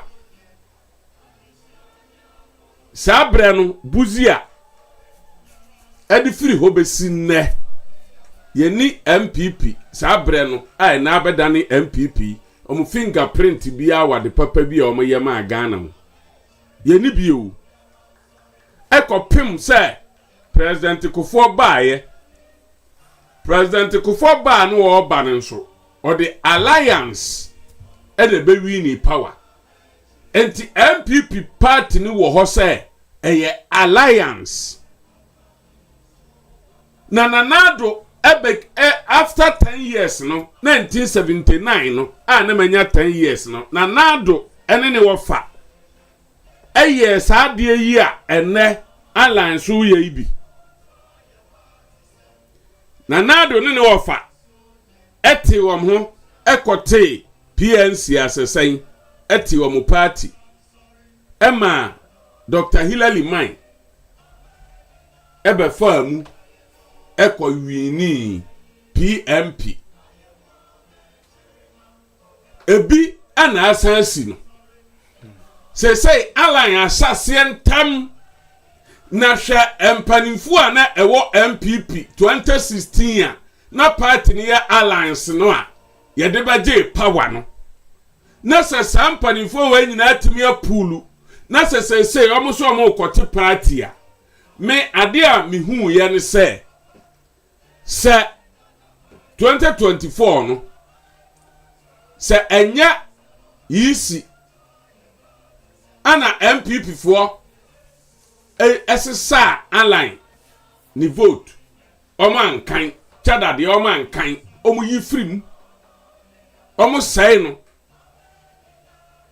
enipa bebre to ma align nipa bebre to ma chada omu sai that say no the entire align aye party ni ntam ne say enne yisi no enye Akufo-Addo nana former president ene control yisi biem eye NDC breso ana align party na wate no ebeboa NDC fo come 2028 election if you say align asase ntem a wasase na eye party no omo nsusu be sase ayadwuma na friase ntem etu align ba oba no eye hwan party be na obe divide emu nipa no eye fa no be free akọ enya MPP mu no mu be free akọ eninti MPP mobo a omo yeme ene na nado ade ananka ye hwehwe sako be ya wantimi anya obi nimu asem okoka kire hom na emu according to Fatima ni news a wode ba ya meti wo social media nse na nafra omo ka kire hom se omu nyina ye party baako ena ne mane wom eti omu nye campaign clear na santi na nanado fra wom a nana obua enya dwuma uni capability bia uni credible bia obetimi akase omu nye campaign no emane nye pepepe efrise wo ana wama saade aba nyina aba etika ofra wo na nka wutimi pa omo chew pa party mani nyina chew mukosia president Kufuor ana wutimi ka asa dia wo ye no wa anya ni yie wa sai party ni mra ne na mamre eni nti wo sre se wo na ade Bawumia baaye se de me na Akufo-Addo me ka kire Kufuor se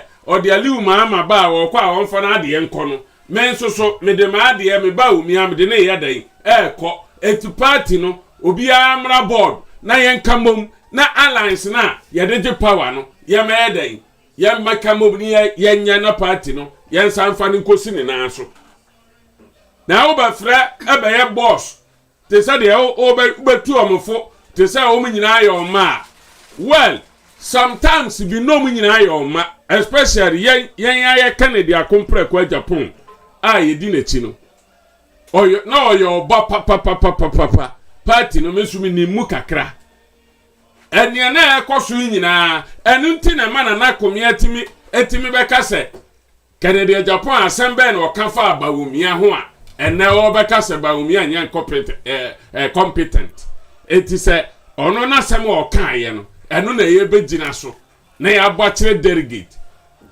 de me pasa me katira na komia se why na anka bibi papa mfa Bawumia ho because of the obeka kire ye obia ji na sem o kan ye di ama obia ka se o economic misaya na economic misaya no na de man ho ana se Ghana for na de man enye Ghana for na de man because ni lectures na obe man no ama obia ji ni di so master yi o ye fundamental bruta to boase Jan fundamental bruta anu ya se fundamental bruta re kire se ne na sase ne nim kono enkyerɛkyerɛ a wɔde aba no ɛyɛ supam fundamental bruta kire se ebi ni nanim na ebi ni nachi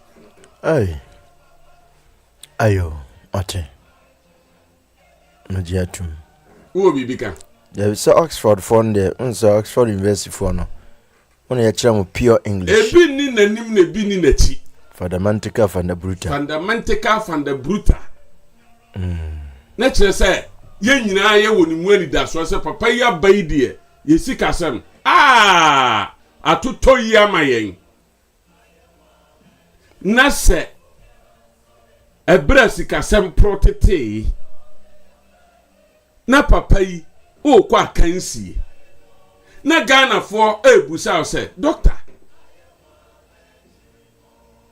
nana dokura no mbusa ne kane nana aka fe na wafiri aban mu ye ho kire ye ewu nana sika sem nye dollar ikwa na ekosoro nana die na ye nye nana se ha na bebusa ma sem we aban na oba no oba obeba be ye bibia na ka fio eti satam na Ghana stack because president na what so no say oni bibia oni no solution eti yentan aban a oye den oba na kufu ado ne Bawumia adan muna mo ye ana muna mo boy ye ana madwen amayen masa nipa nya mo frasa o sa bentoa ani kuruaba abato no atwam o oye nice man o ne hojo atwam o ye mfa nto ababiem o da no kujo abetre TV so ana Ghana for there ye to sympathy vote na do bad ye di kan bad ye to su mienu de ne me answer sympathy vote atameso so Ghana for the sympathy vote man eti Bawumia so be the sympathy vote eti we na ye mo adwen wo betra radio so aka kire Ghana for say Ghana for beto sympathy vote to the Bawumia because ya de na baba ko ya de na ba mienu Ghana for nim nti ye beka so ya de na ba dodo nti mo me entoma no we obi a wodon nkwan pa san nkwan de fa wanum etia usumu hwe nkwan obeka sabe preduasa agimi sam sei e de akere Ghana for say ye hwe ho nkoto abama o candidate say wa baba ko abamienu eti Ghana for de sa na etie ye de ma Professor Miss ye de ma Akofo ye de ma Nanado enti Bawumia so ye de be ma no eti nkonta bebrebe nkrofo obu no social media so ne radio so e de kire say sankwasi abane ya jaito no MPP fu amudi Bawumia ti enko masum Nana Akufo Addo enko wasum senko masum a Ghana for say ya bremo enti kura na nkano mo pe na enam se no omunyam prepare if you say Ghana soldier for no kura wo ho na amu no omu ya NDC ni MPP wamu amu kura no samambo no omu se eti no omu nya ready say obi ye owo tumi bi wa kokodro bi wa mamu ohu nimdie bi say oye kura obetimi astande against ye oppressive fufuoi Entino, yamfa abatoɔ saa, ɛne saa ne teɛ dia, ɛne ne ɛbɛpɛ obi ɔwɔ akokodura. Otimi kanu kura ekyerɛ NDC foɔ, otimi kanu kura kyerɛ ɔno ane party MPP foɔ, na ɔman ma no kura kasa so yɛ ade anya otimi ka. Ɔman no mu atoro asɔfoɔ a difoɔ a ɛnyɛ no, otimi ka wɔn asɛm. Ɔman no mu atoro journalist a ɔsɔre fa ɔman no to no kɔn ho, ɛyɛ paparisma, ɛtetɛ etwitwa nkrɔfoɔ a ɛyɛ anas aliminas aya anas. Otimi sɔre ka sɛ no adwuma akɔ yɛ honte who watches the watchman or solitaire anas ama nɛ Ghana fo nyina behu no kure wo mu sɛ saa anas ye kontompo ni ye nabraba ni onipa wi ye wo Ibrahim Traore bi wo Ghana aka no enye Kennedy Agyapong enti sɛ nanado sɛ wantimi anya the needful na still now o pompo so ho etimi eya ho te se che nana ona ye pani a wo fie sa Ghana fo ya yibi no ya yibi na ya de ya na aman nyina aka se ya dwe ni ye nketenkete no ona ye pani a wo fie na omu nyina ma ba nyina ayo ma ene from na mo fa etuo culture de atwene sa ye kasa bi ni ya yibi no onipa no credible ben o wa ono de kofre obi se wonyai ono no wa create problem no obi a ono wa create problem no on hwe problem no ho solve o but ohun ho say ono commande de na do ye no me sa na me hunu sa me mama fremu tumufo wa create problem na enka afra ye no sibo asemi me na me de baaye de e kono edim bone ya bata me ho na do ko fie je say obi hu beginning and obi hu end edien pa na ebo din bi bata ho enka free SHS na nso so enam kwan a wokofa so ede obi ba je ke ba yenti amma ho kura san ba ye hu wa mamuomu katasese ne proya koso amma wan kasa wo fa ase adwane abetena America ha no ntimi mafie Finance Minister Ben and a free 92 oman yi babo ade democracy fourth republic yato abawi a onte Ghana na wadwane ade sananado nko abusuam ana ebehu bi na ukuta suban boni sei na usan ye ho se uyaja boni aja fon aya to sabe aja boni sabe ka ho o papa o Agyapong sabe nka ho uye Agyapong suyaja yo na uye Japa anka wo hini unka nkyere ne se won sole na on sole tu national anthem na oba ho se tobi na ono de ye bo national anthem a na phone bonaso uye Japa ka wo tia oba no bedwam ho mu bi ehu se papa yi se wo timi control ni fie Agyapong wodi awo biba jeke boni won wantimi control the office wantimi control the person who was here obiari assembly about say okay go take money go and do it obiari assembly about go and do it but defendia oba o say me baba tara media me nyama bande me nkadi bi atia me ne de mu atam engrafana eta me nwa chane na samudi mu atam media me ne mu atam man job whole say my brabo nanado woni nanado my brabo say e politics mu ni abrabo bi a ye hweso ato abama mu nanado die no obegyina so campaign dia ba candidate na mo ba no or the ayin free SHS pui me be kobi kwaku $700 anso ne ho ne amatoto ana me ne ma me na akome boapa free SHS me na me ka me kira wo enti o ma me so list ni nyina me ya me ye ma kira wo provisions ya watoto school ho ne school atade no e ho na ye mfa bo no ma wo e da akura na ebe school no na ye di school ho atade no ne bo no be mo no e no nko 2000 something e de ba no the free SHS atade 2000 I say back 250 back 250 a year 4 ɛna de obɛhyɛ ɛde de ben mpa my ya bokro no ya da so ya we are the vulnerable sa wo hwɛ sa bra we ye ekoso Ghana ho yi a ɛde pa ne ade papa na nado bɛyɛ ya ɛyɛ nyina so de a Ghana fo bɛkasa na nado policy we die akuta Ghana mu ama Ghana fo ko manim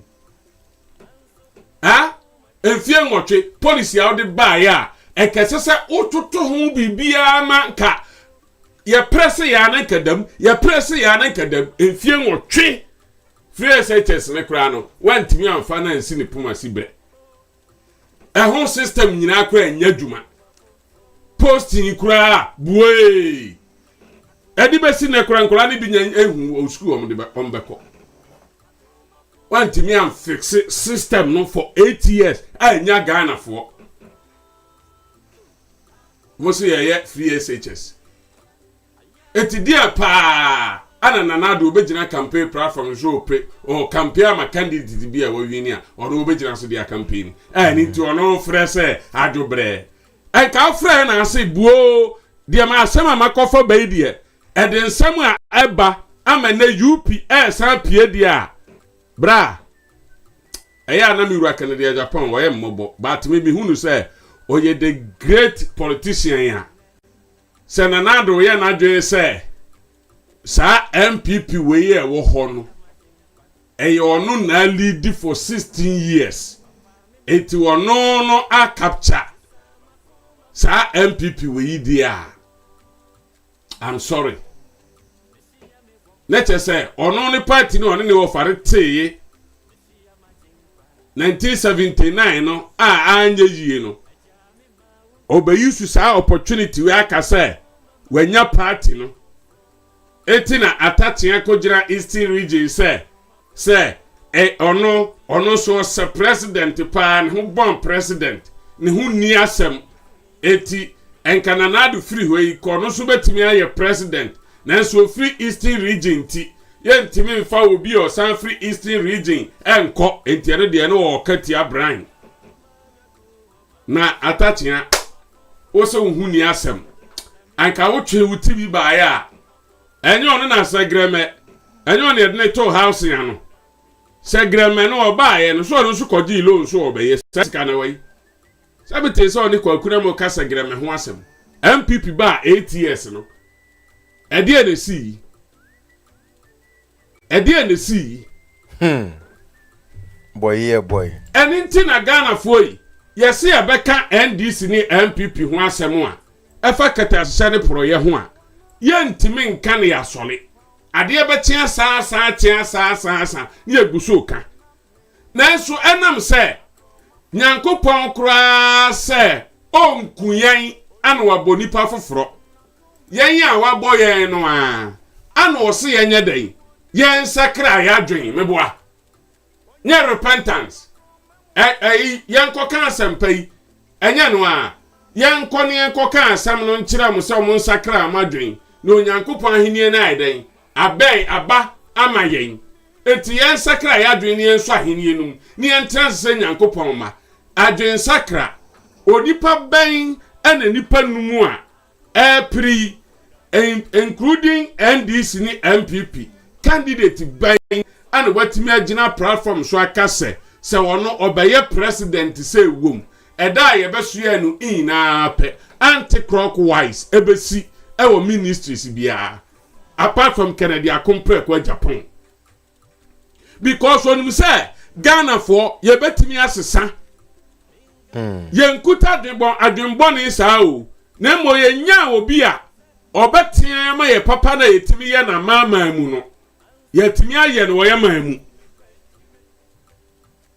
me pacha ukwa akwantuo mu a yen ya yetu kwan ye de yesuku ekọ ani akwantuo no Ghana fo a mu akwantuo mu yen nyina ye bedi ehu adanse se ye ka Africa man a emu nipa aman ne do mo po ma sam kakra opo mo races nyina no ubo mu di a mo po ma sam kakra untimi nyi Ghana mfirim ana ameboa yesi Ghana fo de o mo paduma o mo bro mo ho ase ana ye fie na bomone nkwan ntino ene obi a ene yeyi eno kwa na brofo de kase oh sanopa ho a brae me di nkomo me America ni o aja ensema amte o masumu afa am Africa fo ho no so hu eti Ghana de eno kurani omu yimo na mu omu se mon kwan na mu ene omu bie mu fie dan de a apartment for the kura no mbese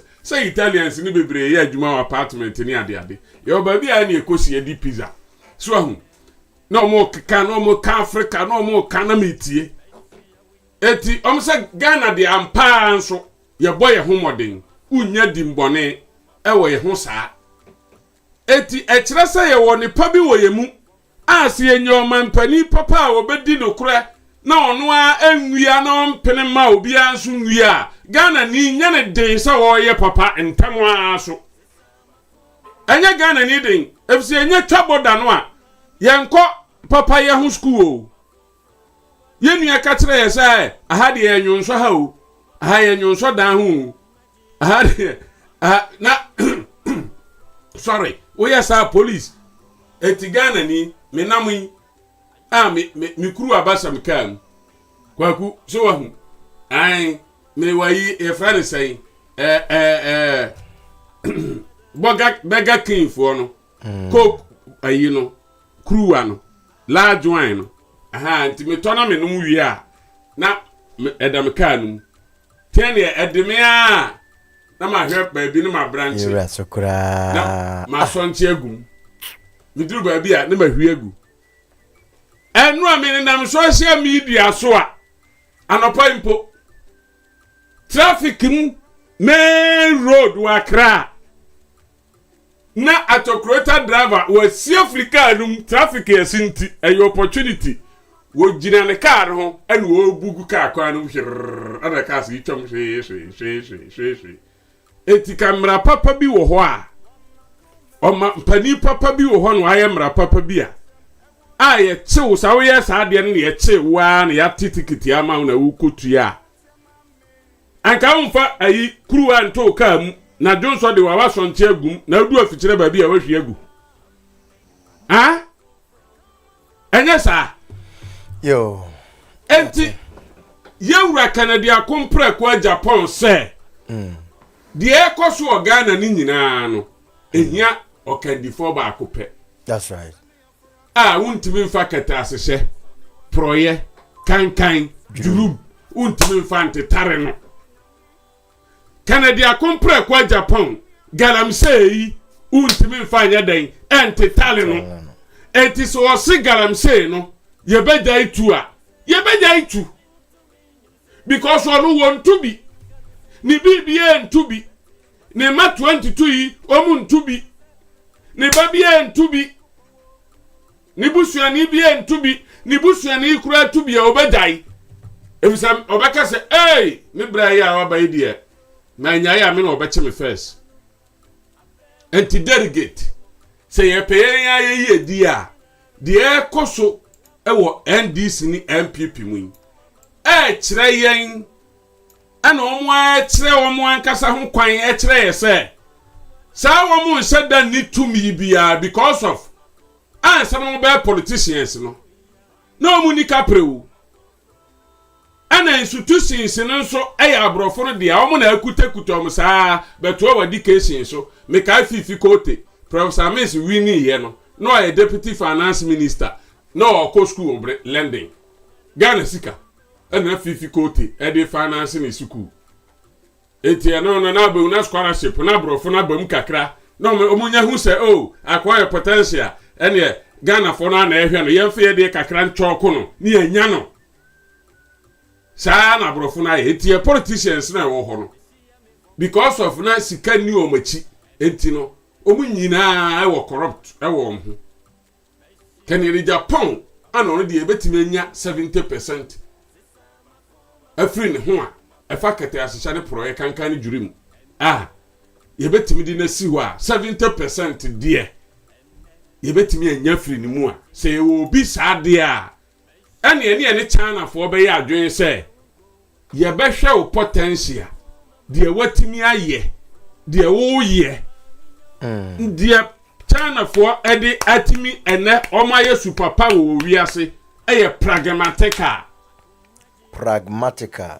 nya pragmatica enya bia ni mimi kan pragmatica na wo kan den what's a pragmatica na pragmatica ni ye de wo de won say yam yahwe but pronouncing it pragmatica pragmatica na me kan no just pragmatica atie for mante pragmatica anya pragmatica nye pragmatica nya pragmatica ai grofo passport wi de come afa ma akura nka abewu atokoro ngi obi a passport mekuta Ghana passport omukrom de mempe kweku ngi obi a passport ya kankramam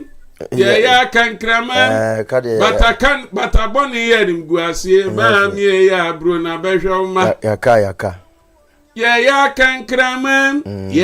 kankramam bataboni ye nimguasie ba mi ya bro na behwe mai wenyu ametui mpanifo pa na bekai Dr. Pabubu bataboni ye nimguasie kama bade dada yate paper bag ya kwantu nti kama ba enkrase tra ye drama miu awo ade etia ne ebedie maame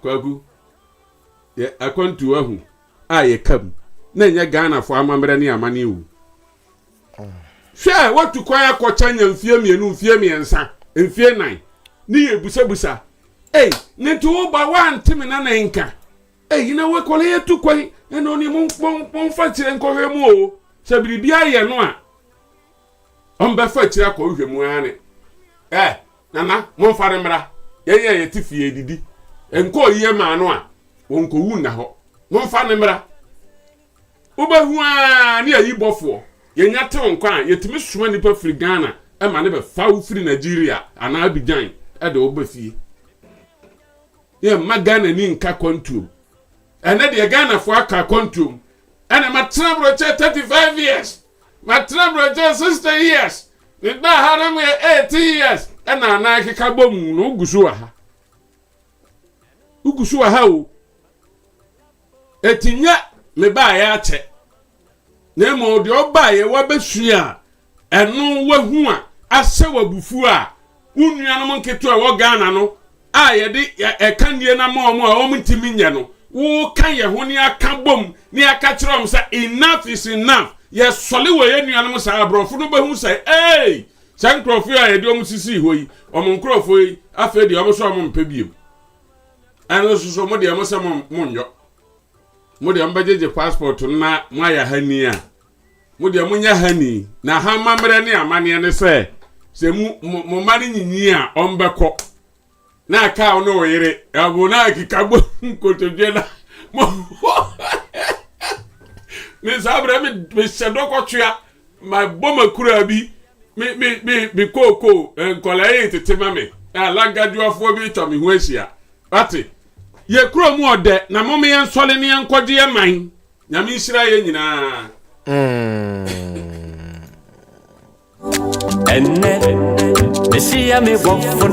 all right, thank you very much. For if you're and Moten Kano na yada muina se yamiadum mabuaya ebedruha na yetumedi ebedru sampempensu papa maminyo akoma fofro madaratina mabe akoma fofro akoma jeji fuya akoma fofro. All right, thank you very much, Ebusia. Gladys Yeboah, good evening. Our brother does say Dr. Bawumia said he has employed over 9,000 people through mobile money interoperability. You didn't say. As much as OSP had done it, a time kuchu. Someone say OSP and a Yoko boss, Frank Adane, should start his investigation early, for there is a lot to send them to jail. Yebusia mamenda mwase na yamfa munsi ha efiura akasapa na marekodo na kasa no mesan ebetwade atuma mamo na motobu atie wa horoswa ode a friend Oxford University for the yina ede afrafra mayen nti yame adoma ɔkyena napa yɛbɛsan de ahyia dan kwaku yɛboa enso eba studio mote nenka ana mea mede ho kyea me ena fiera eba mama Emilia owusu mensa anadwi mechiao menim sɛ nyame adom woni abusua nyina mo ya pa Miss Joan otsendan na me kai mo sɛ oko nhyira na wabompa ye hyira aye boja heba powder boja heba powder sɛ wokɔ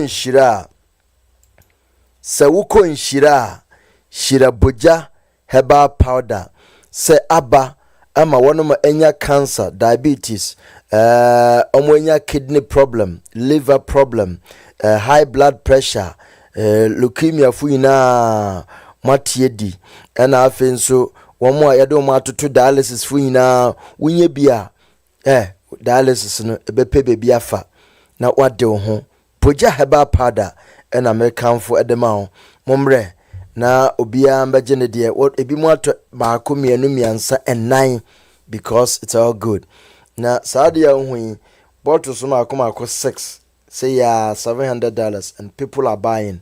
So if it doesn't value, they will not buy it. And inti said ya makano hwehwe bi akiri kwan o frame ya mama one Dr. Joe Akasa and they will be in the lab report SNM na it's so fantastic, very very fantastic.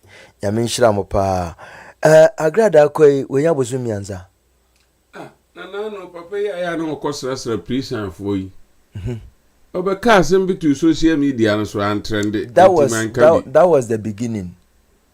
O say agrada ni prison say no na omunyam processing the document ni wiye na di saying no omfa na nkwa. I think it was 2-3 days after no obeka asem no that's our headquarters.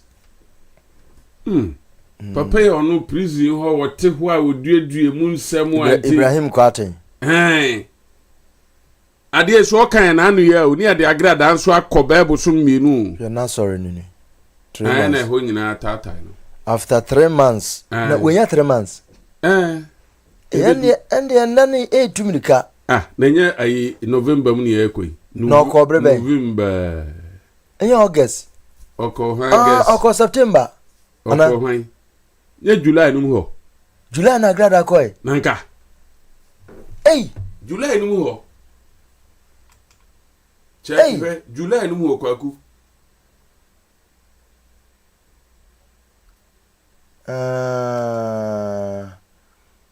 ayo mate eti bible sum mienu ni na gai no ebeka se okọ a agrada ani ho etu o ma so evro am se ka wan hwe an wa kasa agrada anso so ewo won krofon so sectors te bebre mpanifo no se na osuma guess ma wo mo kwa no ma record wo I te se fu asho snega any Captain Smart won krofon bebre self step etu ya o ye wa ya no a wo so ama we am de betum na wa no adwo ade o me de broko wo mu an no agrada anso so se ebirum kura bawe na fa ho ani ade sikai o chiche ebi ma na abamu ya ni titantantan a fanti comedy ya ne ho se ayi abebe a proda ayi se pupu ono kura mpo ese yede ne call ye no obi ba je ke frame aye man special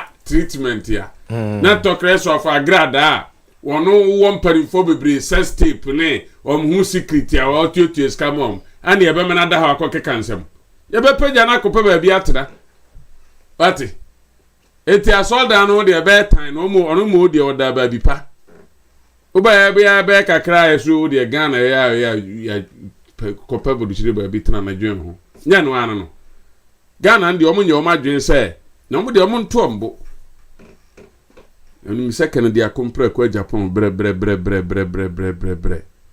onam bre obeba all right ebusia for yadamu nyina se ahana yademu siame yademu ochina yebesan edieshia. May God bless Honorable Kennedy Agyapong the rubber factory auto recently ena wonam ho Ghana for adwuma ho no ma obo adwuma pa nyame inhira mo Bawumia batu ba ko atum Say anya sika ewo bottom na edidi mampani. Na ya adwene. Nyambo chine bedi unkomo. Akwande abu do. Agyapong na me frefre no.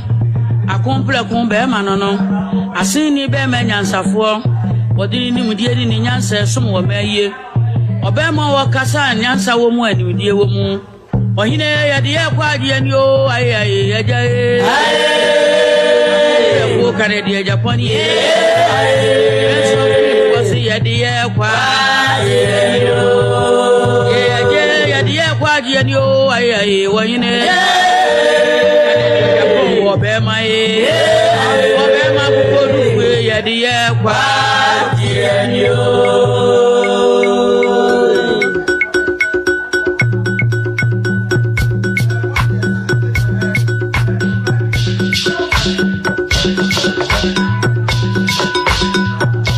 Yenya so mema wo meyimwa kagana yemele kanedi Agyapong